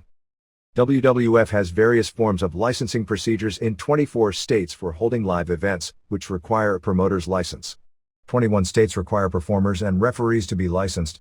5 states mandate annual physical examinations of performers. After the stock offering, a 5-person board of directors will run the company. 3 of the members would be Vince McMahon, chairman of the board; Linda McMahon, president and CEO; August Liger, executive vice president and chief financial officer. The other 2 members, chosen by the existing board, would not be employees of the company. The highest-ranking company employees are Jim Bell, Senior VP, Licensing and Merchandise; Jim Byrne, Senior VP, Marketing; Ed Cohen, Senior VP, Event Booking and Operations; Kevin Dunn, Executive Producer; Ed Kaufman, Senior VP and Legal Counsel; Shane McMahon, President of New Media; Jim Ross, Senior VP of Talent Relations; Frank Serp, Senior VP Finance and Chief Accounting; and Jim Rocheld, Senior VP North American Sales. In related business ventures, Vince McMahon and a trust fund for Shane and Stephanie McMahon are the stockholders in Stephanie Music Incorporated, which owns the rights to the WWF musical compositions, which will be now under the WWFE banner. Vince McMahon is the sole owner of Shane Productions Incorporated, which did the movie No Holds Barred, and Shane Distribution Company. Linda McMahon is sole owner of Travel Strategies Incorporated, which handles the travel arrangements of employees and performers. With the WWF featuring a live appearance by Jesse Ventura and the debut of Chris Jericho, and WCW countering by advertising a performance by Chad Brock, well, if anything, the final tally in the August 9th ratings, roughly the usual level, was unremarkable. Raw, which more than doubled Nitro in 6 of the 8 quarters, did a 6.36 rating, 6.21 first hour, 6.49 seconds hour, and a 10.2 share. Nitro did a 3.11 rating, 3.67 first hour, 2.81 seconds hour, 2.89 third hour, and a 5.1 share. Over the head-to-head 2 hours and 6 minutes, Raw did a 6.32 rating to Nitro's 2.85. The biggest ratings gap and largest audience head-to-head of the show was for the angle involving Ventura, Shawn Michaels and Triple H, which did a 6.87, nearly tripling the 2.25 WCW did with its best actual wrestling match of the show with Mysterio Jr. and Eddie Guerrero versus Chris Adams and David Taylor. The debut of Chris Jericho did a 6.53 rating, beating the Triad Interview and Canyon vs. Booker T match, which did a 2.37. There is something of a backstory to all this with Page and Jericho, since apparently Page at one point told Bischoff that he'd be able to convince Jericho to sign, and when Jericho signed with WWF, Page on his internet site said people were making too big a deal of Jericho leaving, pointing out that Jericho wasn't a main eventer, and had never drawn a buy rate. Everyone knows the counter to that argument, so why waste space? Jericho had recently written things critical about Page on his website as well, saying, "Isn't everyone sick of seeing DDP on television?" The sheer coincidence that they were going head-to-head made for an interesting comparison. But the reality is, anything at this point on Raw is going to destroy anything at this point on Nitro. The fact is that the Raw audience actually dropped from a 6.85 the previous quarter for Blackman and Abs vs. Shamrock and Test, largely because it was going against Chad Brock's one-song performance on Nitro, which did a 2.35 rating. I guess avoid Megadeth depths because of the promise built up both on Thunder and earlier in the show of an angle with Kurt Hennig coming from it. Hogan's return with the red and yellow colors and his old American-made theme song drew a phenomenal response in Boise, and the 6-man tag of Hogan and Sting and Goldberg vs. Nash and Vicious and Rick Steiner did a 3.11 final quarter but grew to a 4.40 in the overrun. The WWF counter, Triple H vs. Undertaker vs. Chyna with Ventura on commentary and Michaels as referee, did a 6.91 overrun, but went more than 3 minutes unopposed, so head-to-head it was probably in the low sixes, or along the same lines as what the show was averaging. For the weekend, WWF Livewire did a 1.9, Superstars did a 2.1, and Heat did its best rating in a long time with a 4.71. The second part of the Pac Blue episode with Michaels did another 2.2 rating, showing his name and drawing power meant very little if anything. WCW Saturday Night did a 1.9 rating, which as opposed to the previous 2 weeks, was the highest rated show of the day on TBS. WCW Thunder on August 5th fell to a 2.61 rating. The death of Jackie Sato on August 9th brought back memories of the short-term cultural phenomenon in Japan that laid the groundwork for the biggest period ever in the history of women's wrestling. Sato, the biggest women's wrestling star of the 70s, was 41. She passed away at 7:35 a.m. at the Ikaritsu Hospital in Kawasaki from stomach cancer. She was first diagnosed with the cancer in October, which was kept quiet. It had progressively gotten worse and she had been hospitalized since May. Few knew about it, and her death came as a shock to a culture of Japanese women in their 30s who grew up with her as their television hero. Nancy Kumi, her longtime tag team partner, was by her side when she passed away. The phenomenon of Japanese women's wrestling, which had peaks in the mid-80s with the Crush Gals and mid-90s with a completely new audience and a number of tremendous athletes, can be traced to the popularity of the original beauty pair, Sato and Maki Ueda, in the late 1970s. The beauty pair brought women's pro wrestling to a weekly primetime television show on the Fuji network, secured an RCA recording contract and several top 10 pop musical hits, and even spawned a movie and an award-winning non-fiction book were written with her career being central characters. They were the television fighting heroes and rock-singing idols of a generation of Japanese teenage girls. With her passing, which was covered as a front-page story in the sports sections and as a main news item on every newscast, the legend of the short-lived phenomenon of the beauty pair was thrust back into everyone's memory. During that period, the All Japan Women's Television Show, with Sato as the top star, even though the appeal was almost exclusively to teenage girls, drew more viewers than Watch Raw and Nitro combined on any Monday night in the United States.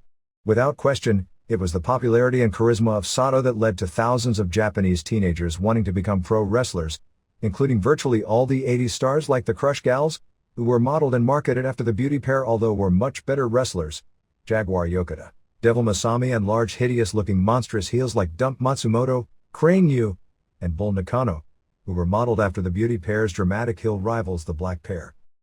After basically being forced into retirement in 1981 by All Japan Women traditions, she was brought out of retirement to be the top star for the newly created JWP in 1986, and her career ended 1 year later in of the strangest and most brutal wrestling matches ever held, which inspired an award-winning best-selling book written years later.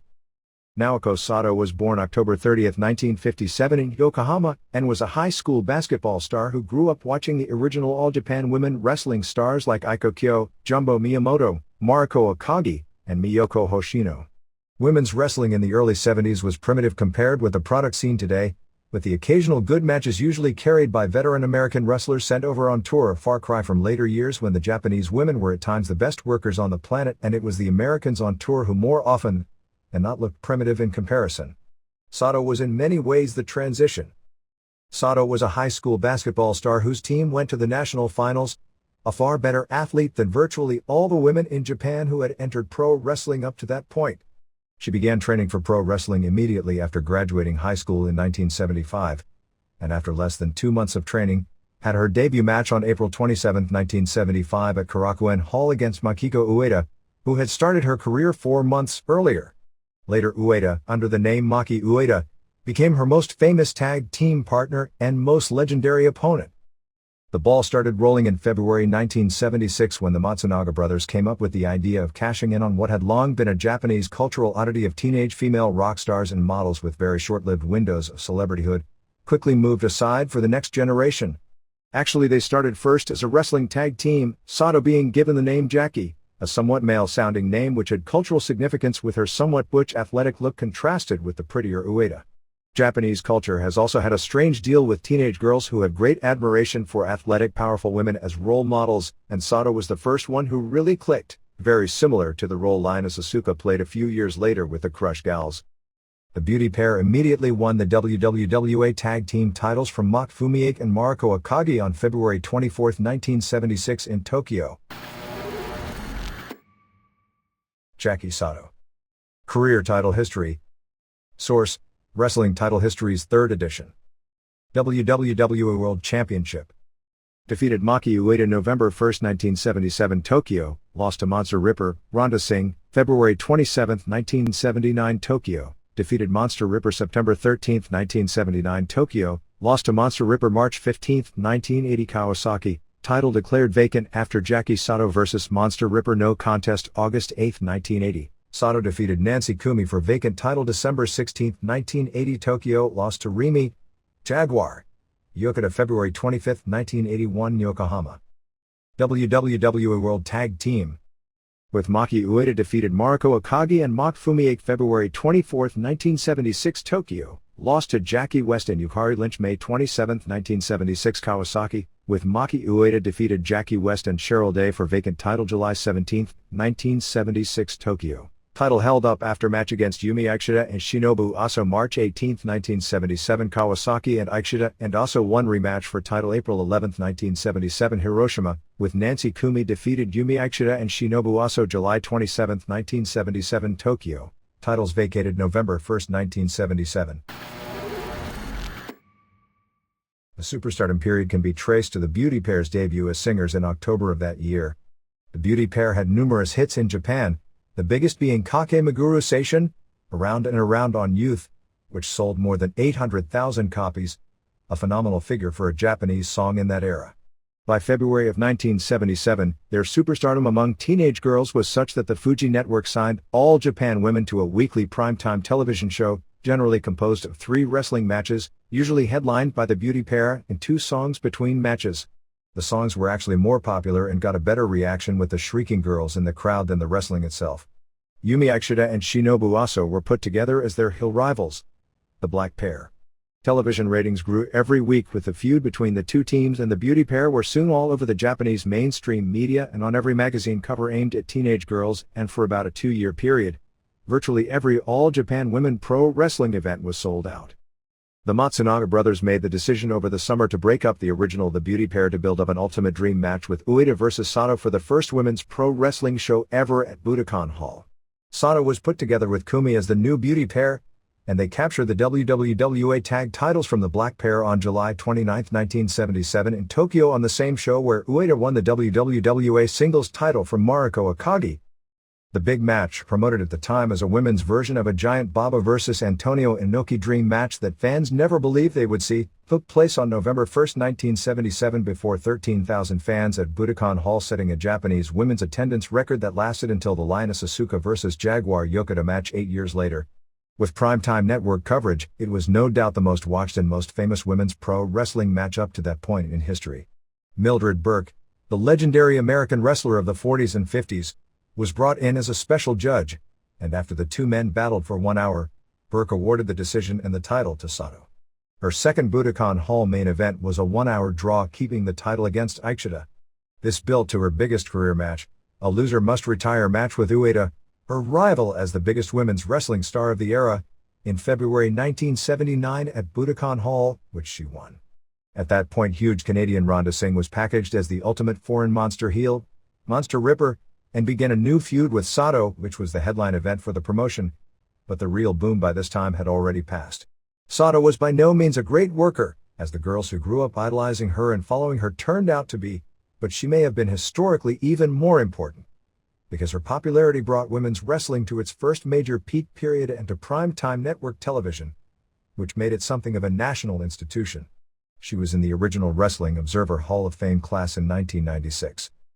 During her mainstream peak, Sato was on a television show with a rising singer and teen fashion model Mimi Hagawara, and recruited her into pro wrestling, where she became the first women's sexy pro wrestling star in Japan. While the company remained doing good business with the boom over, the Matsunaga brothers decided it was time for a change, and felt it was time to create a new top star. The decision was made to go with 19-year-old Toshimi Yokota, later known as Jaguar Yokota, the first truly phenomenal worker developed in the wake of the Beauty Pair boom. Yokota won the title from Sato on February 25, 1981 in Yokohama, and to make sure she didn't stay in the shadow of her far more famous opponent, the promotion immediately set up a feud with the large Ripper against the small Jaguar, and to make sure it got over as the top program, asked Sato to retire 3 months later at the age of 23. Sato was apparently somewhat unhappy with the company over her exit, but that was how women's wrestling operated in those days. It was a business driven by teenage girls who wanted stars they could identify with. Once they got past the age of 25 or 26, they would be too old for the impressionable young girls to identify with. Sato, like many others, was asked out early because her stardom was such due to her TV fame, that as long as she was around, nobody would be able to surpass her as the biggest star, and the promotion felt she had to be out of the picture. It was a cold business decision, and Sato worked in a health club for the next several years teaching fitness classes. In 1986, the first major rival promotion for All Japan Women was formed, called Japanese Women's Pro Wrestling, JWP, bringing the TV stars of nearly a decade earlier, Sato and Nancy Kumi, out of retirement as the top stars. This led to one of the strangest matches in women's wrestling history. There was an internal struggle for power in the group, with Rumi Kazama, a younger woman who did some martial arts flicks, and Sato, who was the big star who controlled the show. Kazama got as her ally Shinobu Kandori, who had just joined pro wrestling after being a national champion in judo and was believed to be the toughest woman ever to compete in Japanese women's wrestling, and later was successful in women's ultimate fight style competitions.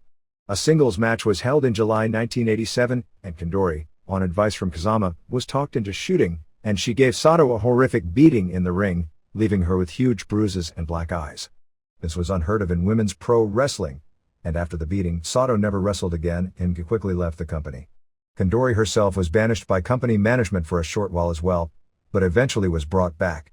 The incident became the focal point of a best-selling Japanese book called Pure Sushijo Densetsu, Legend of Girls Wrestling, written by Makiko Ida in 1990, which was a huge bestseller and won several awards, with a lot of the focus of the book on the build-up to Kandori, presented as a female Akira Maeda. Maeda's shoot incident with Riki Choshu actually took place months later, climaxing with her shooting on an unprepared Sato. Sato went back to the health club and never returned to pro wrestling, even as a guest, for any of the big shows where the superstars of the past were brought back during the 90s. Sato, who had found out 1 month earlier of her cancer, finally agreed to appear as a guest for the Hall of Fame ceremony at the All Japan Women 30th Anniversary Show on November 29, 1998 at the Yokohama Arena. Jerry Lawler's bid for mayor of Memphis got a lot of media attention as he made some on-the-surface outrageous ideas and played up heavily his connection with the WWF. At a campaign appearance on August 5, Lawler talked about bringing WWF wrestlers to speak at city schools as part of a campaign to keep kids in public schools and from dropping out. In an even more controversial proposal, Lawler suggested, in light of gang problems in Memphis, to set up fighting rings for gangs to fight it out with rules rather than have fights in the street. "I think I can help channel some of this violence into a productive way with these kids," Lawler was quoted in the August 6 Memphis commercial appeal. "They could still have a gang and still have a fight with a gang from another neighborhood, but we'll do it in a ring, and we'll give the winner a trophy instead of a tombstone." Lawler also talked about WWF ticket giveaways to students with good attendance and academic records, and having WWF hold matches at various city schools. Lawler is no longer appearing on the weekly Power Pro show that draws huge local ratings on WMC TV in Memphis due to equal time requirements. Lawler is still working occasional house shows with the promotion. On the August 7 television show, with Lawler having a match later that evening, his girlfriend, Stacey Carter, had to do his promo and angle for him to set up his match later that evening at a house show with Glenn Kulka, since Lawler wasn't allowed to appear in studio. The equal time rules don't apply to Lawler's appearances for the WWF because they are on the USA Network, a cable station which is not over the federally regulated airwaves. Joe Ford, who was considered the favorite in the race, noted that it seemed unfair that Lawler could gain so much airtime on WWF broadcasts while he wasn't able to appear on locally produced television shows with smaller audiences due to the equal time provisions. Lawler earns $180,000 per year for his work as a television commentator with the WWF, doing Monday Night Raw and 12 pay-per-view events per year, and said he earns about $25,000 per year doing local television work and another $10,000 per year from appearances as a wrestler. The mayor's job of Memphis pays $140,000 per year. The city charter calls the mayor position a full-time job, but Lawler said he'd like to maintain his announcing job, working every Monday night and one Sunday per month with the WWF if elected, noting current mayor and candidate Willie Harrington had pursued outside business work during his last 2 terms. Mexico.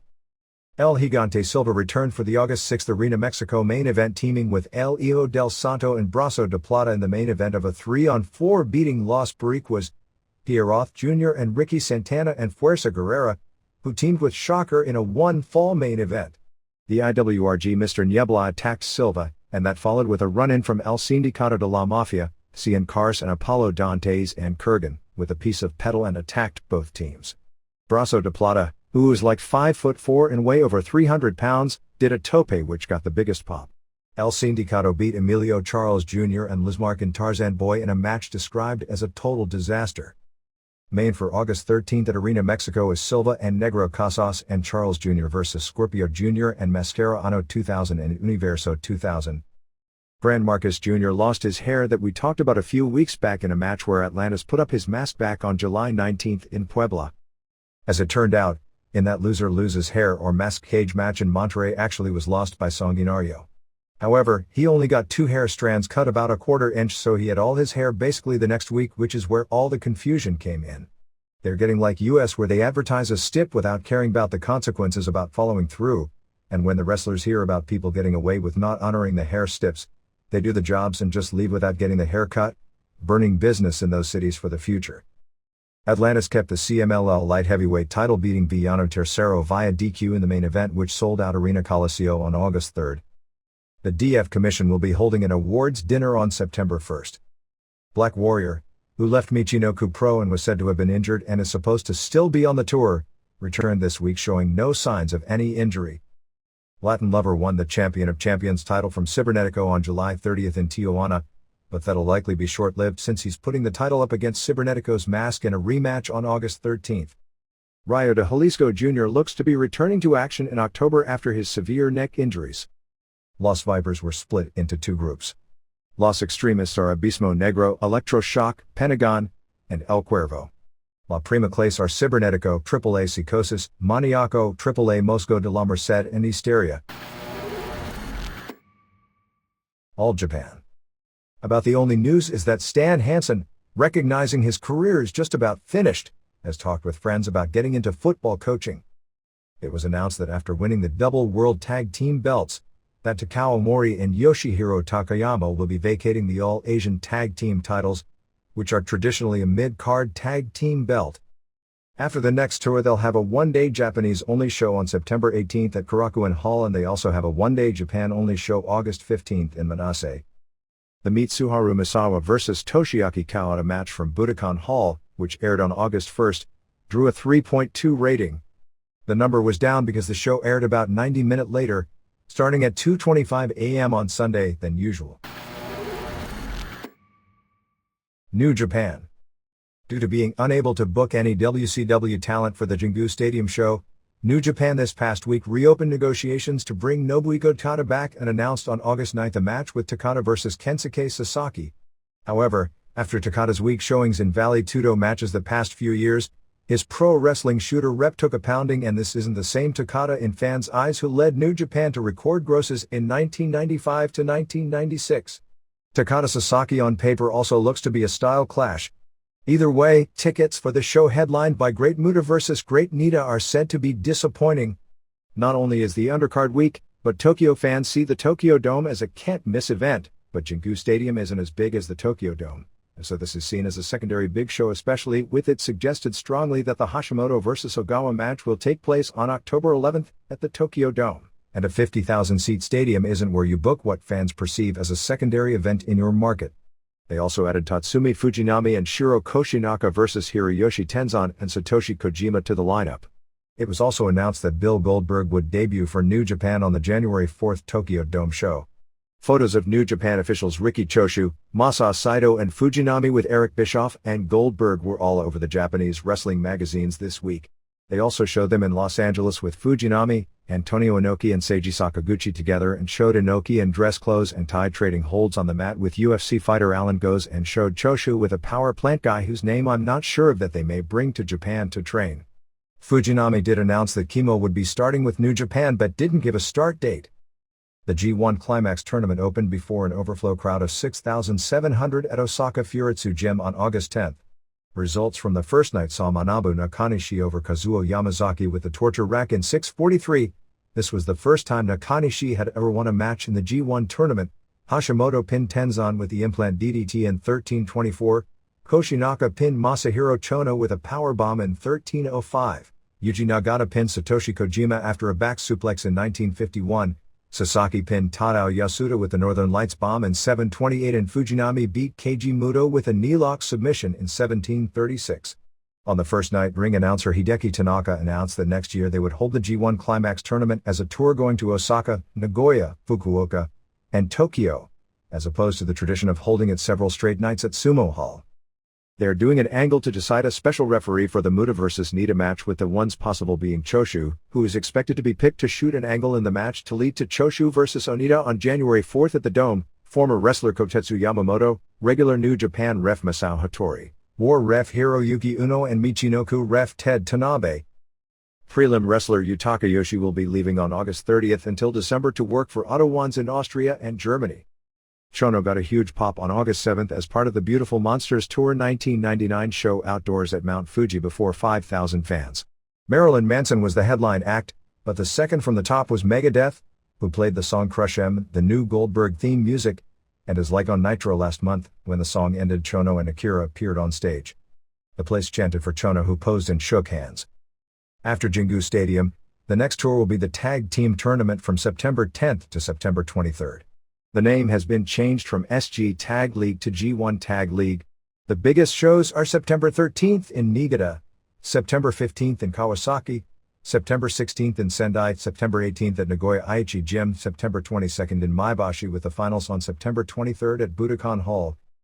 Shinobu Kondori will be doing the color commentary work on the live G1 Climax Final TV special on August 15th. July 31st TV show did a 2.8 rating. Other Japan notes. Atsushi Onita and Genichiro Tenryu continue to work with each other on their small shows. Onita's August 22nd show at the Ariake Rainbow Stage, near where K1 is running the same night, will have an explosive barbed wire match with Onita and Ichiro Yaguchi and Mitsunobu Kikuzawa versus Tenryu and Shoji Nakamaki and Takeshi Ono.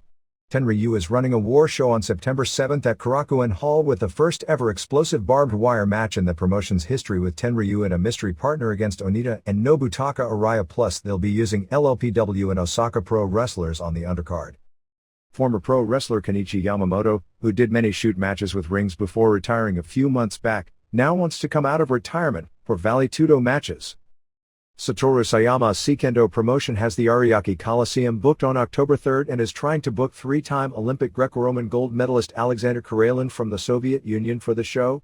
Karelin debuted as a pro wrestler in February against Akira Maeda, which drew a $2.5 million house to Yokohama Arena, but after the match said that he wouldn't do any pro wrestling until after the 2000 Olympics, when he vies for his fourth gold medal. Sayama has also opened negotiations with Victor Quiñones about bringing WWF wrestlers to Japan. His shows right now consist of using mainly no-name Soviet kickboxers and some pro wrestlers like himself, Minoru Tanaka, Ikuto Hidaka, and Tiger Mask, and is trying to sign some Olympic-level Soviet wrestlers as well. The wrestler referred to as Korea in our results for Michinoku Pro feuding with Beef Wellington is actually Chad Collier. I believe Doc Chan is the British wrestler we talked about a few weeks ago that was compared with WCW's Blitzkrieg, as the guy is really skinny, like 115 pounds, and does amazing acrobatic moves. Akira Hokuto's return on August 15th for the Korakuen Hall show will be in a six-man with Asia Kong and Mayumi Ozaki versus Chigusa Nagio and Meiko Satomura and Tashio Yamada. Hokuto left wrestling in March 1998 to have a baby, and gave birth to her first child in November. Tomoko Watanabe, who usually wrestles as Zap T, was hospitalized taking a plancha by Manami Toyota off a light stand at the Fuji TV Network Outdoor Studios about 4 minutes into their match. The win puts Toyota in the finals for the Singles Grand Prix tournament, which takes place on August 15th at Korakuen Hall, the same day as the G1 finals. If Toyota wins, it'll be her fourth Grand Prix tournament win, which would make her the first woman in history to win it that many times. Big Japan woman wrestler Kyoko Ichiki did a balcony plancha at their last Korakuen Hall show. Kong won the Queen Aversion title to headline her big show on August 6th in Tokyo Ota Ward Gym before a crowd announced as 2,600, using the spinning back fist punch at 2033 over Mariko Yoshida. Ayako Hamada and Akino, formerly Mika Akino, retained the Twin Stars Aversion Tag titles, beating Shaparita Asari and Mary Apache in 2022. The original Jason the Terrible, well, not the original, but the original in Japanese wrestling, Roberto Rodriguez, has returned to Big Japan. In a match that actually has more significance in Mexico, Archangel regained the CMLL welterweight title, beating Super Delfin on the CMLL Japan show on August 10 in Kawasaki, headlined by the return to Japan of Mil Mascaras. Shadow WX regained the Big Japan Death Match title, beating Ryuji Yamakawa on August 10 in Tsurumi. Yoshiaki Yatsu's Social Pro Wrestling Federation held an explosive barbed wire match with Tarzan Goto and Yaguchi, beating Yatsu and Yoshia Yamashita in a parking lot in Otatako Bayashi. Japanese wrestler Shinobi, who has worked in Mexico, is starting a new promotion called Vamos in southern Japan, based in Tottori. All Japan Women announced a new woman joined the training camp named Ayako Seiki, 15, who is the largest, at 245 pounds, woman ever to join the camp. Here and there. The funeral for Florida independent wrestler Alex Lovett took place on August 6 in Lake Worth, Florida. Lovett, 28. We incorrectly last week reported his age at 25, which is apparently what he had told friends, but in his death it came out he was 28 and had graduated high school in 1989, wrestled as Yule Lovett mainly in Florida, but was part of a Steve Kieran-led wrestling tour of Peru when he passed away on July 31 from cardiac arrest while at a restaurant in Lima, Peru. The remainder of the tour, which apparently was drawing huge crowds in the 6,000 to 8,000 range for the first 2 dates due to there being no live pro wrestling in Peru but raw tapes are popular on television, was cancelled. Bruno Sammartino was hospitalized over the weekend with diverticulitis, a bowel infection which required him being hooked up to N4 and placed on plenty of antibiotics. Sammartino was also in great pain from having to pass a kidney stone. Sammartino did his normal 8-mile run on August 6, but was in great pain apparently from the kidney stone and hospitalized. He was scheduled to be released from the hospital on August 9. Shows headlined by Mil Mascaras and El Hijo del Santo drew about 500 fans on July 31 in Santa Barbara, California, and 400 fans at the weekly flea market show at Anaheim, which is pretty well packed. They average about 150 fans for the weekly shows. In regard to the bill in Oregon Governor John Kitzhaber said, "To me, the chief reason people would not want to submit to drug testing is because they are using drugs." This was from a letter Kitzhaber sent to state senators urging them to vote against the bill that would have dropped drug testing for nationally touring wrestling companies in Oregon. It would have also changed the tax structure to 4% for groups like WWF and WCW while remaining 6% for local wrestling shows. Dwight Janes, a sports columnist for The Oregonian, and a longtime wrestling fan, who ripped the governor for the quote, said that one of the reasons the bill may not have passed was that local promoter Ivan Kafori lobbied against them since his wrestlers would not be exempt from the drug testing. How's this for a blast from the past? Jacques Rougeau Jr. promoted his International Wrestling 2000 show on August 9 in Montreal before 2,100 fans and brought his father, Jacques Sr., out of retirement for the 6-man tag where Jacques Sr. teamed with his sons Junior and Raymond to beat Ronnie and Jimmy Garvin and Michel Dubois, better known stateside as Alexis Smirnoff. The Rougeau brothers and Garvins had an awesome feud 1983 to 1984 in Montreal. Jacques Sr., who has to be in his early to mid-60s since Raymond is in his 40s, and Dubois feuded in the early 70s. Another name on the show was Dennis Gautier, who I'm presuming is Dennis Jr., a hockey star who would be the nephew of Jacques and Raymond, and not his father, who was a bodybuilder that married their sister Joanne, and wrestled in the 70s. Steve Bradley won the Power Pro title from Kurt Angle at the New Daisy Theater in Memphis House show on August 7. As we figured, the mysterious man who put the bounty on Brandon Baxter in Memphis was revealed on the August 7 Power Pro TV show as Jim Cornette. Baxter was wrestling Derek King when the lights went out, and when they came back on, Cornette was in the ring and destroyed Baxter with his tennis racket. Chris Cannonball, Pierre Ouellet, returned this weekend from his All Japan tour. Cornette, who has dropped something like 70 pounds, did an interview saying he put up the bounty because in February, Baxter knocked out one of his teeth, which is I believe a shoot because Cornette had a tooth knocked out in a match in Jonesboro, Arkansas earlier this year, and he'd end his career. He said when he came in February that Hales had promised him 50% of the company if he helped him run it, and said he now wanted his 50% since he was coming in. Hales claimed Cornette was fired by WCW. Actually he quit, that he caused SMW to go out of business. He was running it and it did, and couldn't get along with anyone in the WWF. Well, I have been one or two people, but they didn't include Kevin Dunn or Vince Russo. Anyway, it appears Cornette and Hales will do a program over control of the company. Kevin Christian said he brought in a mystery man to take out Doug Gilbert, who he said was crazier than Gilbert, and it turned out to be Tracy Smothers. The angle to get Lawler on the house show later that night saw Stacey do an interview and was confronted by Glenn Kulka. He shoved her. She left and said she was making a phone call, and when she came back, she told Kulka he'd be facing Lawler later that evening. Alex Arion, who is one of Steve Bradley's friends from Massachusetts, was in for the weekend and lost to Wolfie D on television. Bill Dundee has been working the past month plus for rival Kick-Ass Wrestling in Memphis. They did a really lame angle where they had a loser leaves town match with Brickhouse Brown versus Danny B, which Brown won. After the match, B and Brown left together and basically had an explanation which made no sense on why the loser leaves town stipulations were now void since they were friends. Then again, after watching Nitro angles, indie wrestler Jay Rockstead, J-Rock, of All American Wrestling decided to hold his wedding as part of the wrestling show, which isn't a first, but it isn't like it happens every day either. Rockstead, 28, married the former Barb Tamborella at the matches in Fall Creek, Wisconsin last month. Fans that attended the show didn't know in advance a wedding would be part of the wrestling festivities. Chris Chavez, Tatanka, will be working 1 week for Hammerlock Wrestling in the UK.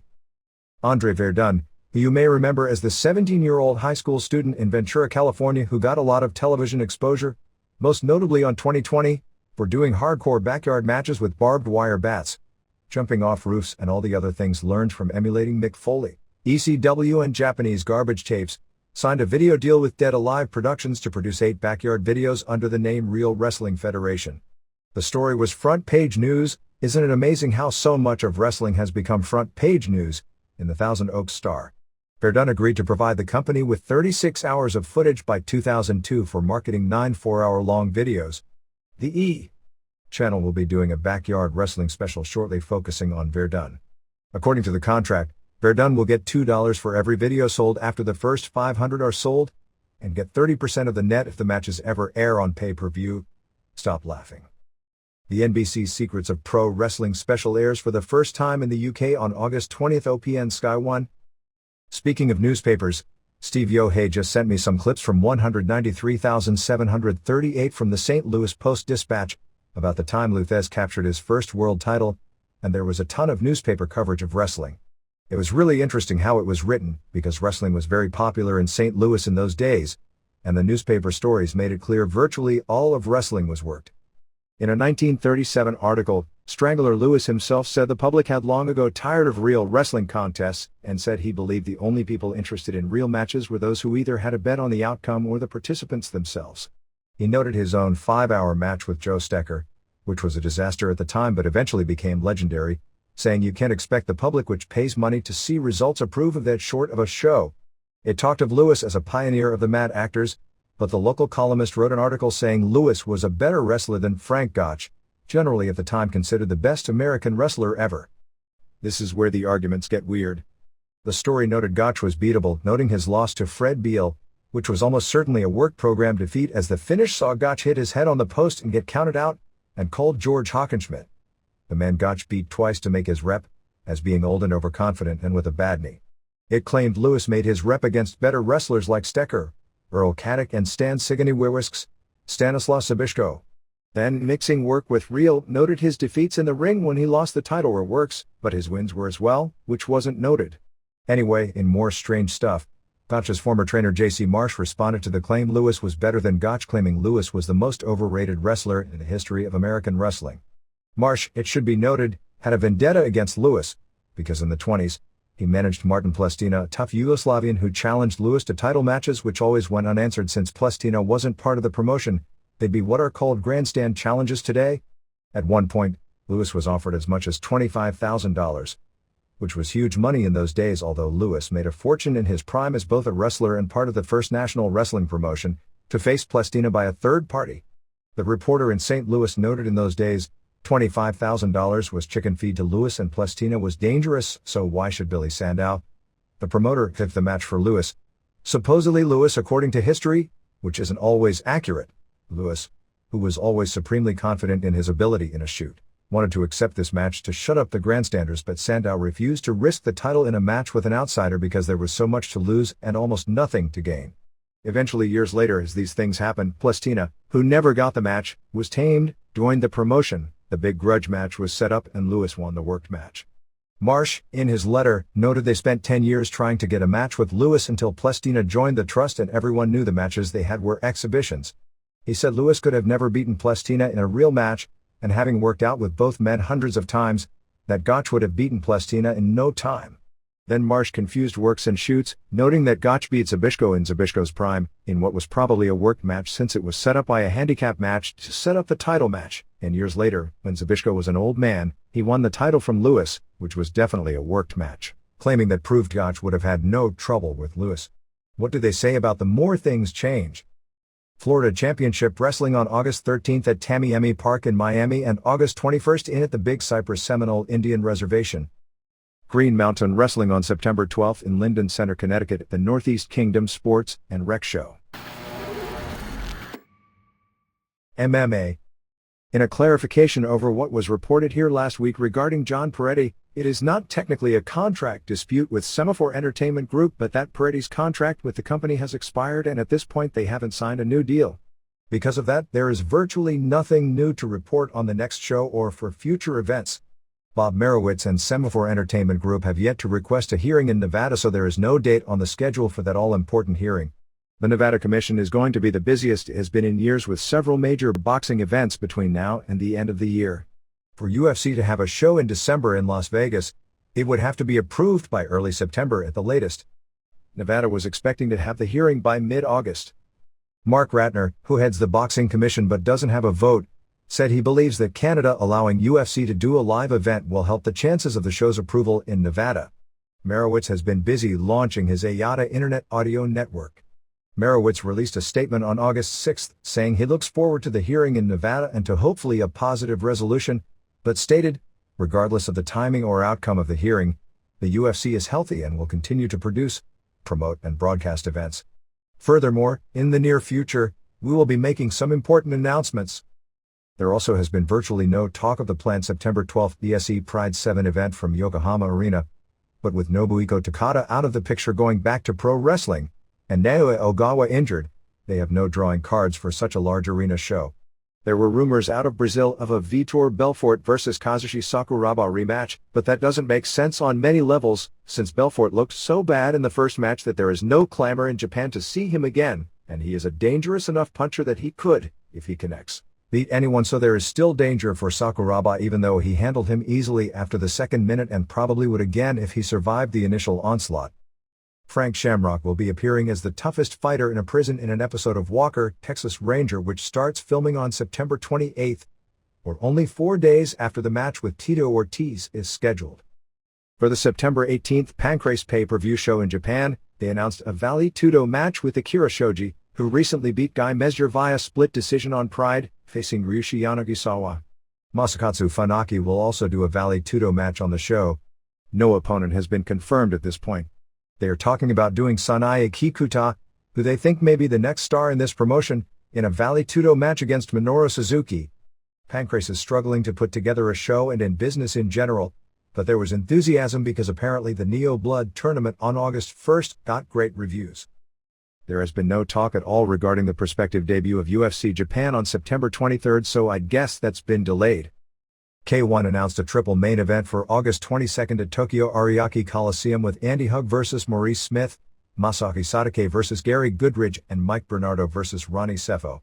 Atsushi Onita is doing a barbed wire explosive match which will include Genichiro Tenryu very close to the Coliseum, so it's something of a promotional war that both Sadake and Onita have addressed in the press.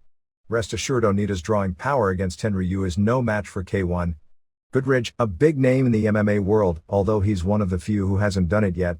My feeling is he's got more potential as a pro wrestler than all but a few of the MMA fighters that are getting looked at by the various wrestling offices around the world. Has virtually no kickboxing experience and by all rights should be taken apart by Sadake. There will also be a one-night 16-man tournament with almost all Japanese fighters and one Thai fighter, which will include former pro wrestlers Mitsuya Nagai and Yoji Anjo. The July to August issue of Brill's Content, which reviews the media, had a story on the Fox Files piece on March 25th called Caged Warriors about MMA. The story noted that MMA supporters feel the piece, portraying UFC with an "oh my god people are going to die" attitude and as an underground death sport, was unfair. The show covered what was an illegal fight near Los Angeles, which technically wasn't even under UFC rules but under Pancrase rules, and since the action wasn't brutal enough, they mixed in footage from a really brutal 1997 Russian cage fight tournament and portrayed those bloodbaths as being held in Los Angeles. Fox Files senior producer Pamela Browns claimed the accusation was nitpicky and besides the point, which she said was a story about being pummeling the crap out of each other in a ring. She refused to answer questions about the footage being mixed in, saying, "Minutia analysis, frame by frame, is not what this is about." The Fox Files piece stated 46 states have banned MMA, but the story noted that it is legal in many states, but only a few states, like New York, have specifically banned it and most states haven't addressed the issue.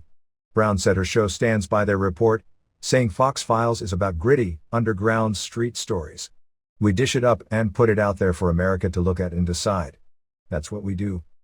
Former MMA competitor Matt Lindland won the gold medal at 168 pounds in Greco-Roman wrestling at the Pan American Games in Winnipeg on July 25, beating 1996 Olympic gold medalist Filiberto Azcui of Cuba 8-1. Dennis Hall, who has fought in Judo, also took the gold at 128, beating Roberto Monzon of Cuba via pin. Both will represent the U.S. at the World Champions September 23 to September 26 in Athens, Greece. Randy Couture, who captured the U.S. nationals at 214 pounds, suffered an injury before the team trials where he would have gone in as the favorite, and thus lost his shot at both the Pan Am Games and the World Championships. Dan Henderson, an unbeaten MMA fighter, won the mini-tournament to get on the team at 187, but then lost 2 of 3 matches to Quincy Clark of the Minnesota Storm wrestling team at the end of June in Tampa to lose out on appearing in both the Pan Ams and the Worlds. ECW. With the TNN debut on August 13 with a 1-hour introduction type special, there has been more mainstream press on ECW over the past 2 weeks than in its entire history combined. A second similar show airs August 20th and the first new show, which is being taped on August 14th in Toledo, airs August 27th. Entertainment Weekly in the August 13th issue has a 1-page story complete with a photo of Spike Dudley going through a flaming table. The story talks about ECW as being more brutal than WWF or WCW and quoted Eric Bischoff as saying if they bring that envelope-pushing formula to TNN, and TNN doesn't discipline itself, I think wrestling in general will suffer. Virtually all the stories talk about the combination of this show and Roller Jam getting young male demos. David Hall talked about the Wrestling/Roller Jam Friday night as specifically targeting male teens and young adults, and in an AP story said he wants a show that puts more emphasis on in-ring wrestling and less on outside-the-ring drama, and said the show would be a consumer-friendly, mainstream approach, and said some of the more extreme antics that are on ECW pay-per-view shows won't fly, none talking about how Roller Jam basically has been a flop or noting the Roller Jam ratings.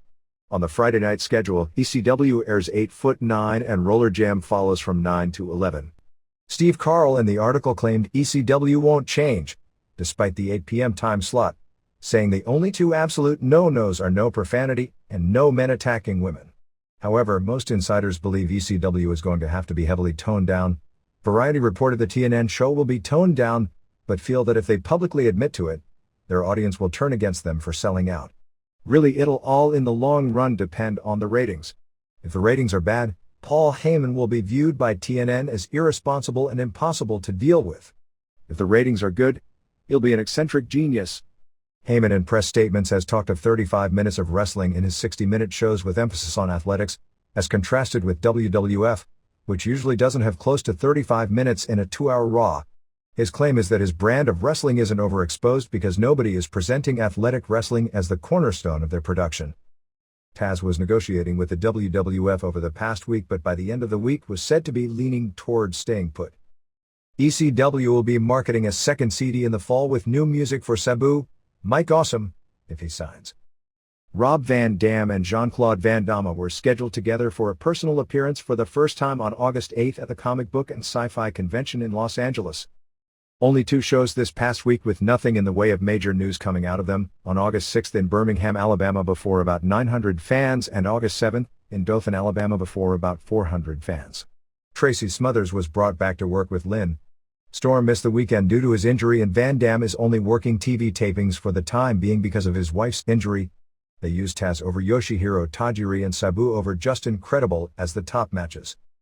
TV this week aired a lot of different clips from last week's ECW Arena show. Credible and Lance Storm are now called the Impact Players, as opposed to occasionally being referred to as impact players.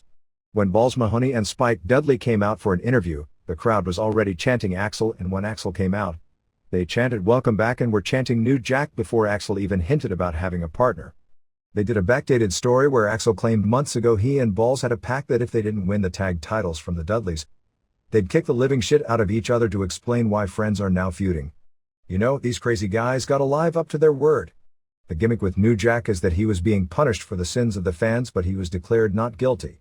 New Jack used a stapler on Spike's head. Axel used a spike to Balls' head. There was a ton of blood.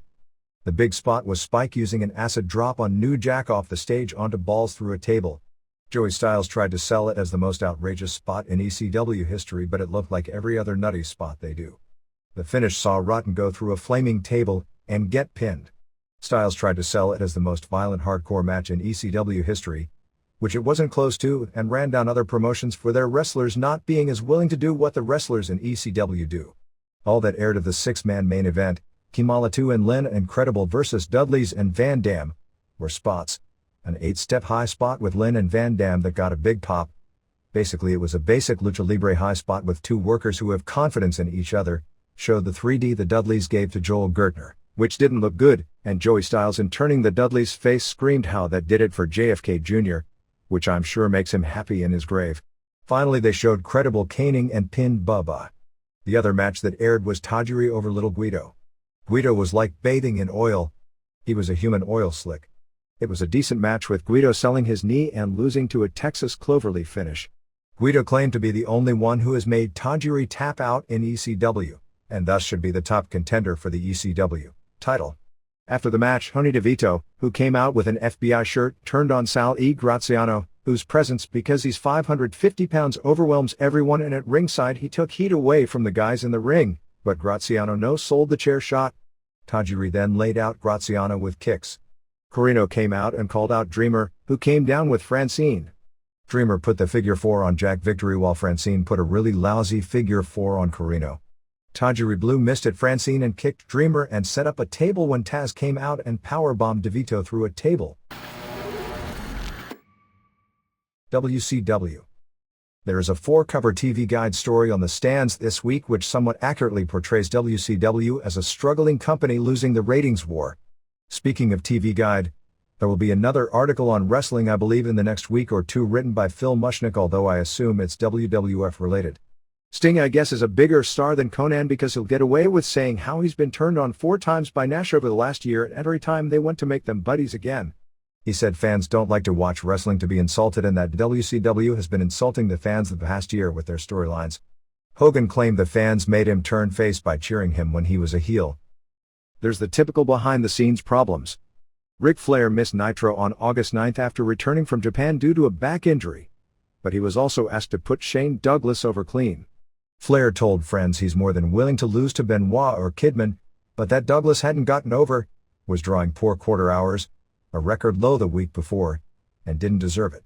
Those in the company that normally complain about the old guys not putting over new guys were sympathetic on this account because Flair was the only superstar to work with and elevate the second-tier guys, although it didn't elevate anyone, just moved himself into a second-tier level guy. The feeling is Flair wasn't asked because of business, but because of the feeling this would be the ultimate personal humiliation for him since for whatever reason Bischoff personally has never gotten over his hatred for him. He had also talked of doing the opposite of everyone else, in that Flair wanted to be taken off television but wanted to continue working house shows, which is exactly the opposite of the other big names. Bischoff wanted Hogan to turn back heel this past week, saying the face turn hadn't worked and pointing to the ratings. Hogan's doing the red and yellow on Monday was his step in trying to prove Bischoff wrong because he didn't want to turn back so quickly. At one point Bischoff wanted to book a heel Hogan beating Bret Hart for the main event on the August 23rd Nitro in Las Vegas rather than saving it for the Fall Brawl pay-per-view as originally planned. That seems to have fallen apart, although Hart is said to be training like crazy for his comeback, recognizing he has a lot to prove to everyone, but there is no definite time or even a definite program for him anymore. Nitro on August 9th in Boise, Idaho drew a sellout 7,171 paying $141,203. The crowd was tremendously hot the entire show, particularly for Hogan, which made what was really a terrible show seem almost passable at times. Tony Schiavone was back as announcer. If Bischoff ran WCW, Wally Pipp would probably still be playing first for the Yankees. The announced Sting had given WCW control back to WCW, and that Dusty Rhodes was put in charge of the championship committee. Click, click, that's the sound of clickers switching at 9 p.m. every Monday. Anyone who has followed wrestling history knows what happens when Rhodes is in charge, and J.J. Dillon was put in charge of the executive committee. ICP and Vampiro beat Lash LaRue and Norman Smiley and Prince Iaukea in 7:22 when Violent J moonsaulted and pinned LaRue. Raven was at ringside with face paint on leading cheers for the Deadpool like they were the faces. There were so many missed spots early it was hilarious, but the crowd was really into it. ICP are passable indie guys, but Vampiro does have presence.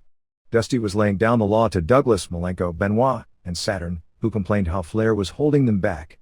David Flair and Torrie Wilson were walking by and David yelled at Dusty for running down Rick, and Benoit put David in a crossface and Dusty made the title match for later in the show. Hennig, who has been bothered the past week by a bad knee, which is why he didn't wrestle in Phoenix and asked not to wrestle on this show, but he was pretty well begged to just do a short match, and Barry Windham beat Public Enemy in 3:58. Hennig was getting over with the rap is crap entrance music, so what do? You guessed it. They gave him new entrance music that'll never get over. Grunge was so out of his league here. This Boise crowd was so hot that even Windham drew tons of heat. Rocco put Windham through a table and Hennig pinned Grunge. I've got no idea how, because the cameras were somewhere else, and nobody cared enough about it to replay the finish or explain what we didn't see. Mona, formerly Miss Madness, beat Little Genie in 4:34. Little Genie was an old Elton John song. Real bad. Brandy Alexander did a run-in, but Mona clotheslined her. Fans weren't into Mona hardly at all. Wonder why? A clean-shaven Hogan was backstage when Nicholas, right out of the 70s Mean Joe Green TV commercial, asked him to wear his red and yellow. Next thing you know, Steiner and Vicious gave him a lame beating with a weak belt shot. Goldberg and Sting came out and eventually they all cleaned house and challenged to a 6-man later in the show. Hogan also challenged Nash to a ad loser must retire to the Stips on August 14th. Hogan does have a bad knee. He was limping, although moving better than I'd expected, so I guess it's possible he'll lose. General belief is Nash will lose, take 1 to 3 months off, and come back with Hall as the outsiders, which means that Hall's return will be delayed again. You know how desperate this came off with everyone knowing nobody was retiring? Benoit beat David Flair to win the U.S. title in 4 minutes after a diving headbutt. Kenyon tried to interfere but Saturn stopped him. Nick Patrick replaced Charles Robinson as ref. DDP attacked Benoit after and Benoit challenged him to a no DQ title match on the pay-per-view. Savage did an interview. The previous Thursday on Thunder, Savage had promised to reveal who drove the Hummer and introduce a new bodyguard on Nitro now that Sid is with Nash. He did neither, nor were either ever brought up. I guess it fell through. Savage's presidency stuff is him doing his own angle. Mysterio Jr. and Eddie Guerrero beat David Taylor and Chris Adams in 6:31 when Mysterio Jr. gave Adams a Frankensteiner off the top and Guerrero frog splashed him. Super heat and they had a good match. Hennig and his crew came out to their new song. Hennig was wearing a really ugly shirt. He said they'd be in concert. Gene Okerlund protested about the great Chad Brock coming out with his tone trying to get a face pop for the name. Fans booed Brock anyway. Okerlund told Hennig he'd been preempted. Kidman NC Disco in 8:54. They were having the best match on the show when Vampiro and ICP came out and attacked Kidman. They attacked both Kidman and Disco until Mysterio Jr. and Guerrero made the save. Vamp in there used almost a Michinoku driver off the middle ropes on Kidman. Disco helped out. Mysterio Jr. tried to get Disco to shake hands. Disco stuck out his hand, Mysterio Jr. went to hug him but Disco walked off. The idea now is that Kidman, Guerrero, Mysterio Jr., Conan and Disco will form a group called the Filthy Animals. The idea has been bouncing around for weeks and Nash kept nixing it, but I guess they bugged him enough and they're doing it.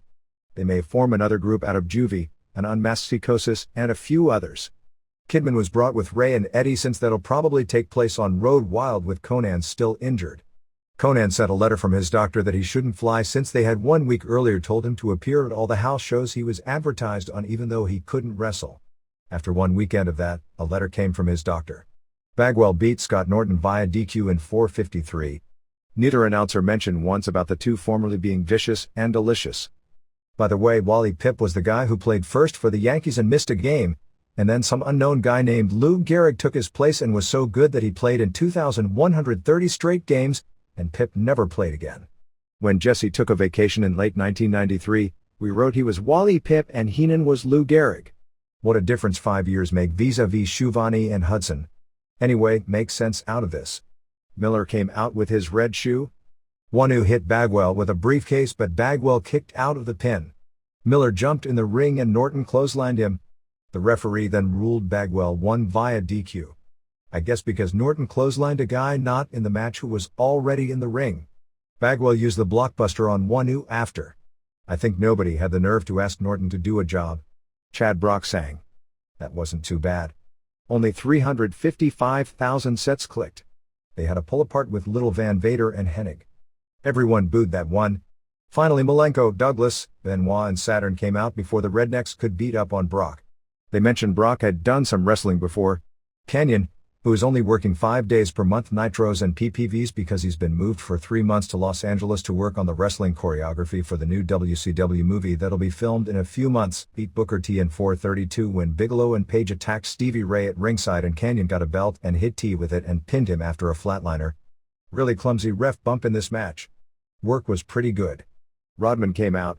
The guy has amazing presence and charisma. Unfortunately, he has no brain. He said he loved being in Idaho. See, despite his clever remarks, he is supposed to be the face here. Because of his clever remarks, the people stood up to see him but didn't cheer for him. Rodman looks like he's about 195 pounds. It's also funny that Rodman is 6'6" and looks so much taller than wrestlers like Hogan who they say are 6'8". Anyway, he called Gorgeous George his bitch. As you can imagine, the fans booed that.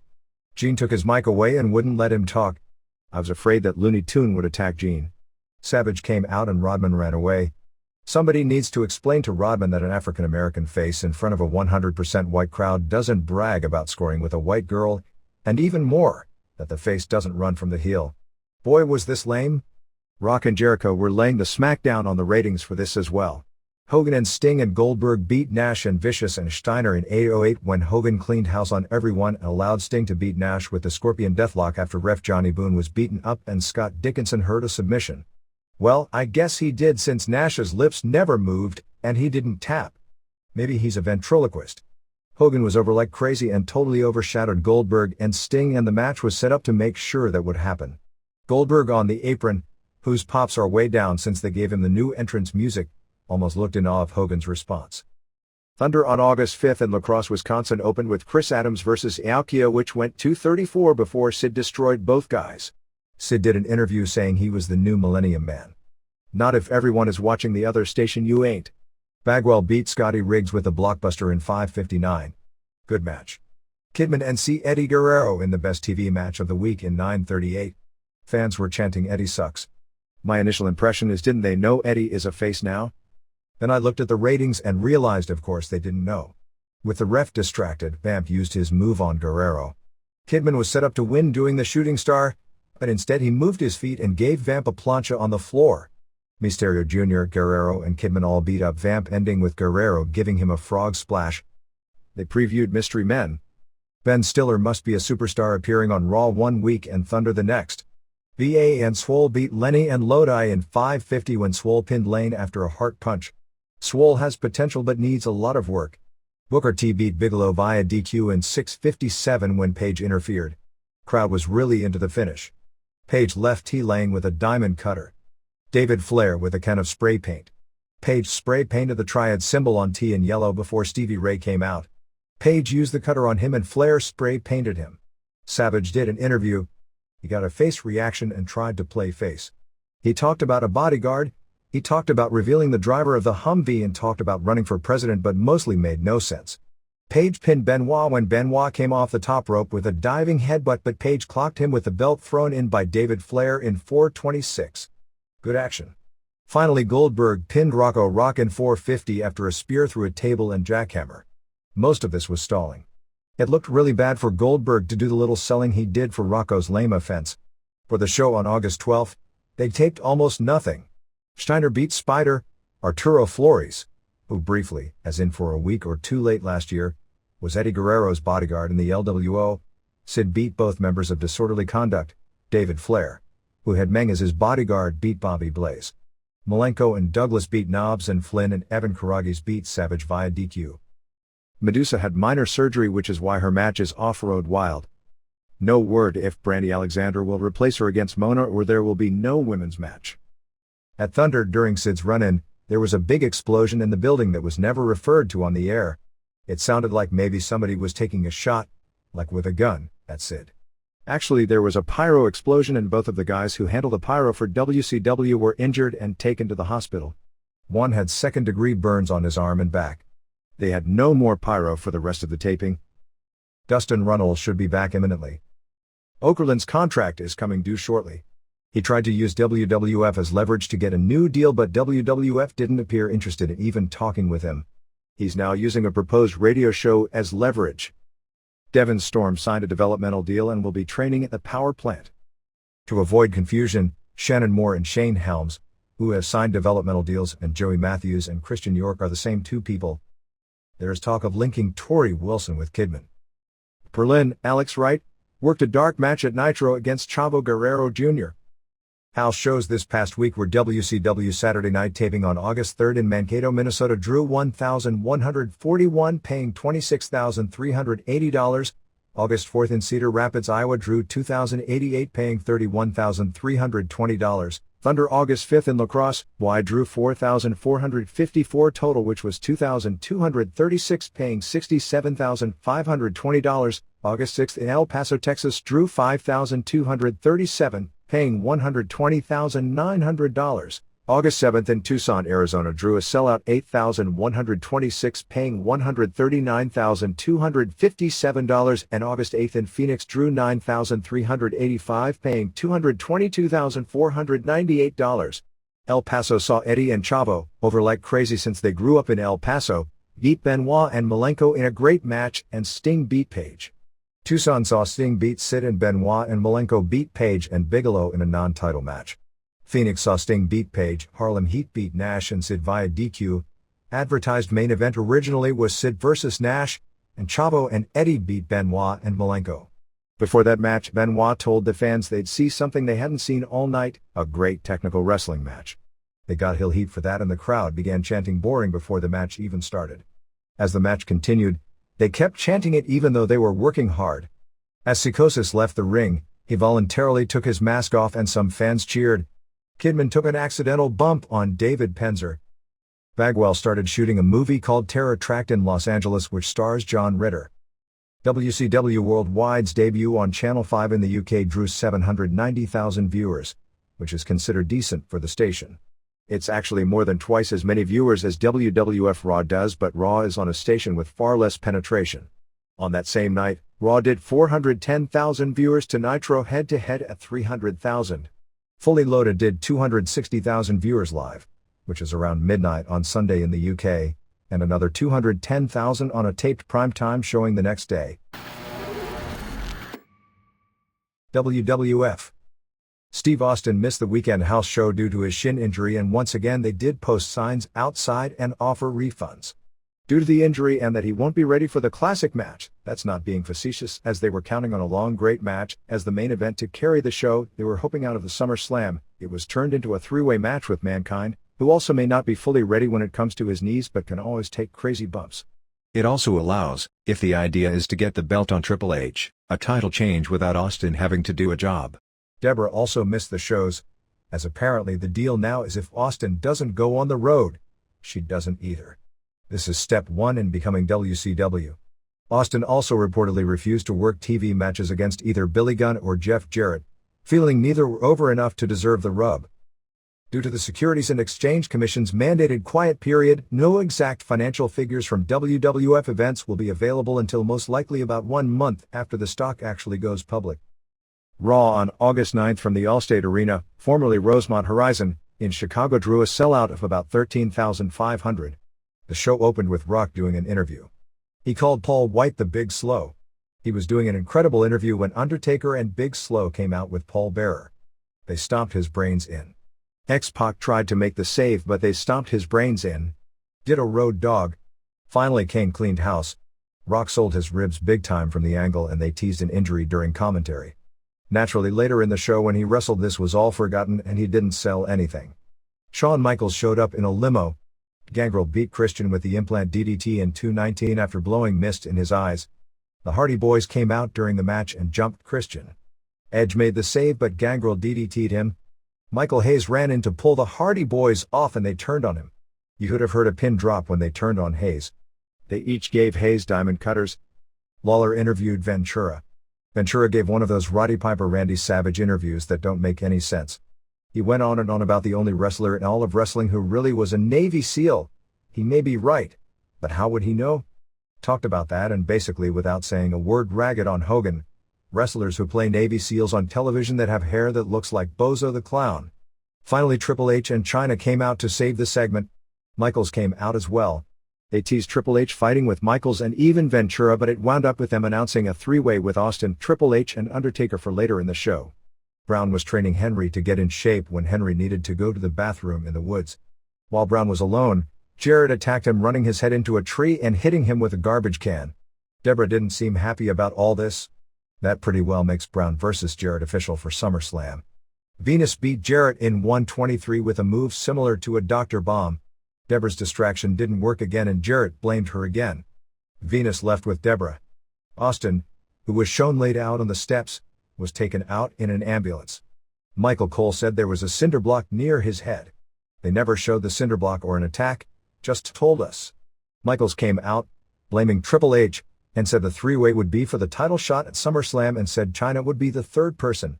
Triple H said that was stupid because Chyna was just a girl and she went ballistic on him and accepted. There was no pop for her accepting. He said it was just a figure of speech and they argued about it for an hour. I'll bet every guy over 25 watching the show could relate to that one, particularly on Monday nights. Kane and X-Pac won the tag titles over Acolytes, so I guess Undertaker and Big Show will challenge for them at SummerSlam, with X-Pac pinned Farouk after an X-Factor in 4:36. It was better than you'd think. Kane spoke his first words, saying suck it. I wonder if Uncle Paul was proud of him. It made me think of all the wrestling fans whose sons are about to speak their first words and their dads try and get them to say suck it. Anyway, if you're a father of a young son and think it's a cool idea, stop immediately or you'll have to endure Chyna with that horrible voice, repeating the same thing over and over for 1 hour. Shamrock and Test beat Abs and Blackman in 2:30 when Test pinned Abs with a meltdown. He barely got him up for the move. Test destroyed Abs' ankle with a chair after the match to set up the match with Shane at the pay-per-view. Not only is Test getting over, but his work has improved considerably. Gunn got a rash on his butt by some woman who put a salad that was really poison oak on his butt. Blackman challenged Shamrock to a Lion's Den match with weapons around the cage for the pay-per-view. Rock did an interview challenging Big Show when the clock appeared on the screen. As the time for the Millennium came, out popped Jericho, who gave an interview with the same lines he used in WCW. He did a very good heel interview talking about the WWF, almost as a metaphor for WCW, being boring TV, etc. Rock's comeback was awesome. While it was good to link Jericho with Rock right away because it puts him with the top guys, because Rock has so much presence, by the time this was over Rock had largely overshadowed Jericho's debut. Road Dogg beat Bossman in a non-title hardcore match when Bossman power-bombed Dogg through a table, but Snow hit him with a dog carrier and he fell over and was pinned in 1:13. Rock beat Show via DQ in 3:43 when Jericho distracted Rock and Gunn attacked him and laid him out using a jackhammer. For the main event, Ventura came out as guest announcer. Ventura got a standing O when he came out the first time, but after that interview, he got almost no pop the second time. The idea of Ventura, Ross, and Lawler together on commentary had more than a few ironies. Lawler in Ventura's old announcing spot following Ventura's lead as a political candidate for one. The fact there has been very bad blood with Ross and Ventura for years is another. Michaels rift. The three-way was mainly a brawl with Triple H versus Undertaker and Taker laid out Chyna right away. Chyna came back several minutes later with low blows on both guys. Undertaker gave Chyna the easiest choke slam in wrestling history, so much so that the crowd booed the move. At this point Ventura brought up wrestling Lawler in Memphis, late 1983 for those keeping track trading the Southern title back and forth, and how far they had both gotten since then, and brought up that Chyna was tougher than the San Diego Chicken, who was in Lawler's corner to counteract Jimmy Hart in one of their Memphis matches. Austin showed up and hit Triple H with a chair and Chyna pinned him to become the top contender. Complete results from August 10th tapings in Milwaukee. Kurt Angle pinned Skullcrusher on a dark match. Skullcrusher, from Chicago, got a lot of cheers but the fans popped for Angle at the finish. Heat for August 15th opened with China ripping on Triple H. Snow beat Meanie, but after the match Stevie Richards joined Meanie in laying out Snow. Kane beat Show via DQ when Holly attacked Kane. Undertaker pinned X-Pac with the tombstone in what was described as a squash. Big Show, Kane and acolytes were all involved with the post-match. Shane challenged Test for SummerSlam and Test accepted. Christian and Edge vs. Papi Chulo and Show Funaki never took place as Gangrel and Hardy Boys attacked the Brood. Meat beat Jarrett when Deborah's distraction backfired again. Brown was involved in the finish, leaving with Deborah when Jarrett got mad. With Jarrett doing all these jobs, I almost sense he's getting the IC belt back. In what appeared to be dark matches but may have been for Shotgun, Prince Albert beat Derek Dukes. Vic Grimes, with a new ring name that nobody could decipher, beat Scotty Zappa. Hardy Boys double count out Test and Christian and Richards beat Midian. Raw began with Triple H challenging Chyna to a #1 contenders match. She said no, and he called her an ungrateful bitch, so she accepted. Dog beat Snow when Bossman KO'd Snow after a ref bump. Taker and Show did an interview. Undertaker was doing a long, rambling interview saying nothing when Jericho came out and complained that he was boring everyone, which, in fact, he was. Chyna beat Triple H when Mankind knocked out Triple H with a chair, so Chyna maintained the #1 contendership. Not so fast. Foley asked Chyna for a match for the #1 slot.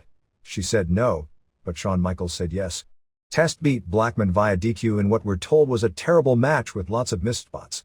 Shane interfered, but Shamrock made the save for Test, but it ended up with Blackman giving Shamrock a brutal beating with a stick. X-Pac and Kane kept tag titles beating acolytes. Holly did an interview introducing his brother, Crash Holly, who is Aaron O'Grady with his hair dyed like Holly. Their gimmick is they both argue over who is the toughest. It didn't get over. Mankind beat Chyna and then Triple H challenged Mankind. Shane McMahon made the match and named himself ref. Michaels then said the only way they could have the match is if he also was ref. Taker and Show beat Venus and Godfather. After the match the Holly Boys and acolytes did run-ins, but Taker and Show cleaned house on everyone. They did an interview with Billy Gunn where it was revealed that Plant was really Poison Ivy. Rock did a great interview. Austin showed up for the Mankind vs. Triple H main event. Match ended with Shane raising Triple H's hand and Michaels raising Mankind's hand. Austin beat up Shane and Michaels announced the SummerSlam main would be a triple threat match. Live heat on August 8th from Joe Louis Arena in Detroit had Venus over Brown by DQ when Jarrett attacked Venus in 2009. Jarrett blamed Deborah for all his problems. Snow with Head Now History did an interview naming his dog Pepper. The dog was so clearly scared out of his mind for this interview. I guess he saw Snow's ratings profile. They set up a title match with Bossman at SummerSlam. Bossman accepted and talked about making shish kebab out of the dog. Tori beat Lexi Fife in about as dreadful a 90 seconds match as you'll see. Fife wrestles Carolina Indies as Foxy Lady. Tori won with a power slam, which Michael Cole quickly recognized as a great maneuver. Ivory beat her up with the belt to set up a match at SummerSlam, which may be a title switch. Ivory painted Slut on her stomach and Skank on her back. Acolytes had no finish with Kane and Holly. They were supposed to wrestle Kane and Dog. Dog came out by himself and got thrashed, which he's been getting a lot of lately. Kane came out and fought both guys. Holly got on the apron and tried to tag in, finally slapping Kane on the back to tag in. He then attacked Kane. The acolytes destroyed Holly. Big Show wanted to save but Undertaker told him not to, I guess because there was a commercial break upcoming, so they went to the commercial. Somewhere in here Terry Runnels spiked Meat's drink with a Viagra pill. Godfather vs. Albert never got going as draws. Chaz and Venus got involved. Bossman pinned Meat with the Bossman Slam. So much for Viagra before a wrestling match. Undertaker pinned Gunn with a little help from Rock, who was at ringside. Rock went after Bearer and Big Show and Undertaker beat him up as the show closed. Aaron O'Grady was told to dye his hair to look like Holly, and there is talk he's coming in as Holly's little brother. Over the weekend, Godfather and Venus were scheduled to do a personal appearance at a regatta in Pittsburgh the afternoon of the house show. It became something of an issue that characters who play a pimp and a porn star were featured celebrities but don't know how it all turned out. Stevie Richards has signed. The Dudleys haven't signed, but that's just a question of getting all the paperwork done. Jericho is scheduled to appear at SummerSlam but isn't scheduled to wrestle on the show. WWF had a meeting last week with Oleg Toktarov, who was in New York doing the movie 15 Minutes with Robert De Niro. There is talk of signing him to something more than a typical developmental deal. Rena Mero appeared on Off the Record on August 5 but didn't talk much wrestling. In interviews in Toronto that day, she did say that Mark has retired from wrestling and won't be going to WCW. She said both want out of wrestling but then added never say never. She was also on Stern, who tried to coax her to tell how much she got in the settlement. A few days later, Stern was making fun of her because she talked about wanting to be a movie actress and Stern joked her delivery is like that of a robot. There were WWF officials upset at WCW for having Sid to the Millennium Man gimmick when everyone knew WWF had already used the term for Jericho's debut. Victor Quiñones' IWA is at least 20 weeks away from starting as a full-time territory. Quiñones is trying to get the Univision deal that Titan canceled when they dropped the Latino division. McMahon will probably become a minority partner in IWA and a bigger partner in its syndication. The plan is to bring Austin in when it's time to start the territory. Quiñones will use Armando Fernandez, EMLL Tarzan Boy, Apollo Dantes and Ray Bucanero when the territory opens. Ventura was on Face the Nation on August 8, and also met with Bill Clinton later that day, which was on the front page of many major newspapers. Gloria Borger, who hosted the show, mainly talked about him running for president on the reform ticket and Ventura said he wouldn't in 2000. Wrestling was brought up. Ventura never mentioned he would be on Raw even though it was the next day. Borger talked about him making one appearance but didn't mention when. Ventura said it's no different than a former NBA player refereeing a basketball game and she said it was totally different. Then he said it was no different than a former actor taking a week off to be in a movie. Ventura was totally defensive of wrestling, a 180 from 2 months ago, claiming that 1 week the top 7 shows on cable were wrestling shows and the Clinton impeachment hearings were number 14. There was never a week when the top 7 shows on cable were wrestling, although Raw itself is consistently number 1. Mankind was at the house shows but not wrestling, doing an interview segment building up for a return feud with Triple H, largely because Austin wasn't at the shows. They used Rock and X-Pac and Kane over Undertaker and Show and Triple H on top. The only surprise at the shows is that Blackman went over Shamrock via knockout and via submission in Washington and Pittsburgh respectively.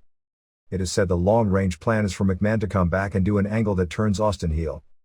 Barry Werner, a former editor of the New York Daily, will be replacing Vince Russo as the head of the magazine division. Russo will still write television, but since he's trying to write another show, they took him off his magazine duties. Too bad. His nonsensical rants in Raw magazine were some of the most entertaining features in any wrestling mag. Favorite signs on Raw this week: Can Kane fix my tooth and Paul Bearer ate my burrito? WWF is doubling and in some cases tripling the price for its lower-level talent to indie promoters. It used to be you could get WWF prelim guys if there was no conflict for $500, but those same guys' rates have been raised from $1,000 to $1,500 per appearance. On the Rec Sports video charts, the new Austin video was number 1 with The Rock video number 2 and Best of Raw number 3. WWF had 13 of the top 20, WCW had 2 and the other wrestling was Wrestling with Shadows. Some interesting quotes from Road Dogg and Cuba Soleimani's column in the Richmond Times-Dispatch. On Billy Gunn, a great athlete, bad attitude. On Michaels, ditto for Billy, but he's worse.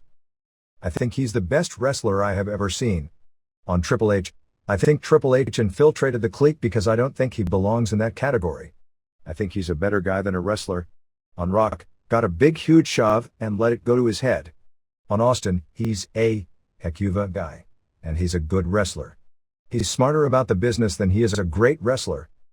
If you can be the man and still have everybody's respect, it's unheard of, incredible. On Foley, he's a real smart man, crazy for some of the bumps he takes. On McMahon, I think Vince is a genius. He's a genius businessman, which in turn makes him a jerk. On Bret Hart, I just never understood the Bret Hart phenomenon. He was just good, not great. MTV has WWF tie-in shows this week, finishing with a documentary about life and wrestling focusing on Triple H, China, Tony Atlas and a rookie training with Leigh Thatcher to try and make it, which I believe airs for the first time on August 14th at 3 p.m. Whether it's the clash of titans in the ring or the drama that unfolds outside it, we're here to break it down, match by match, feud by feud. Remember, in the world of wrestling, every day is a battle, and every victory is a story waiting to be told. Until next time, keep the passion alive, and never stop wrestling with the possibilities. This is the Pro Wrestle Machine.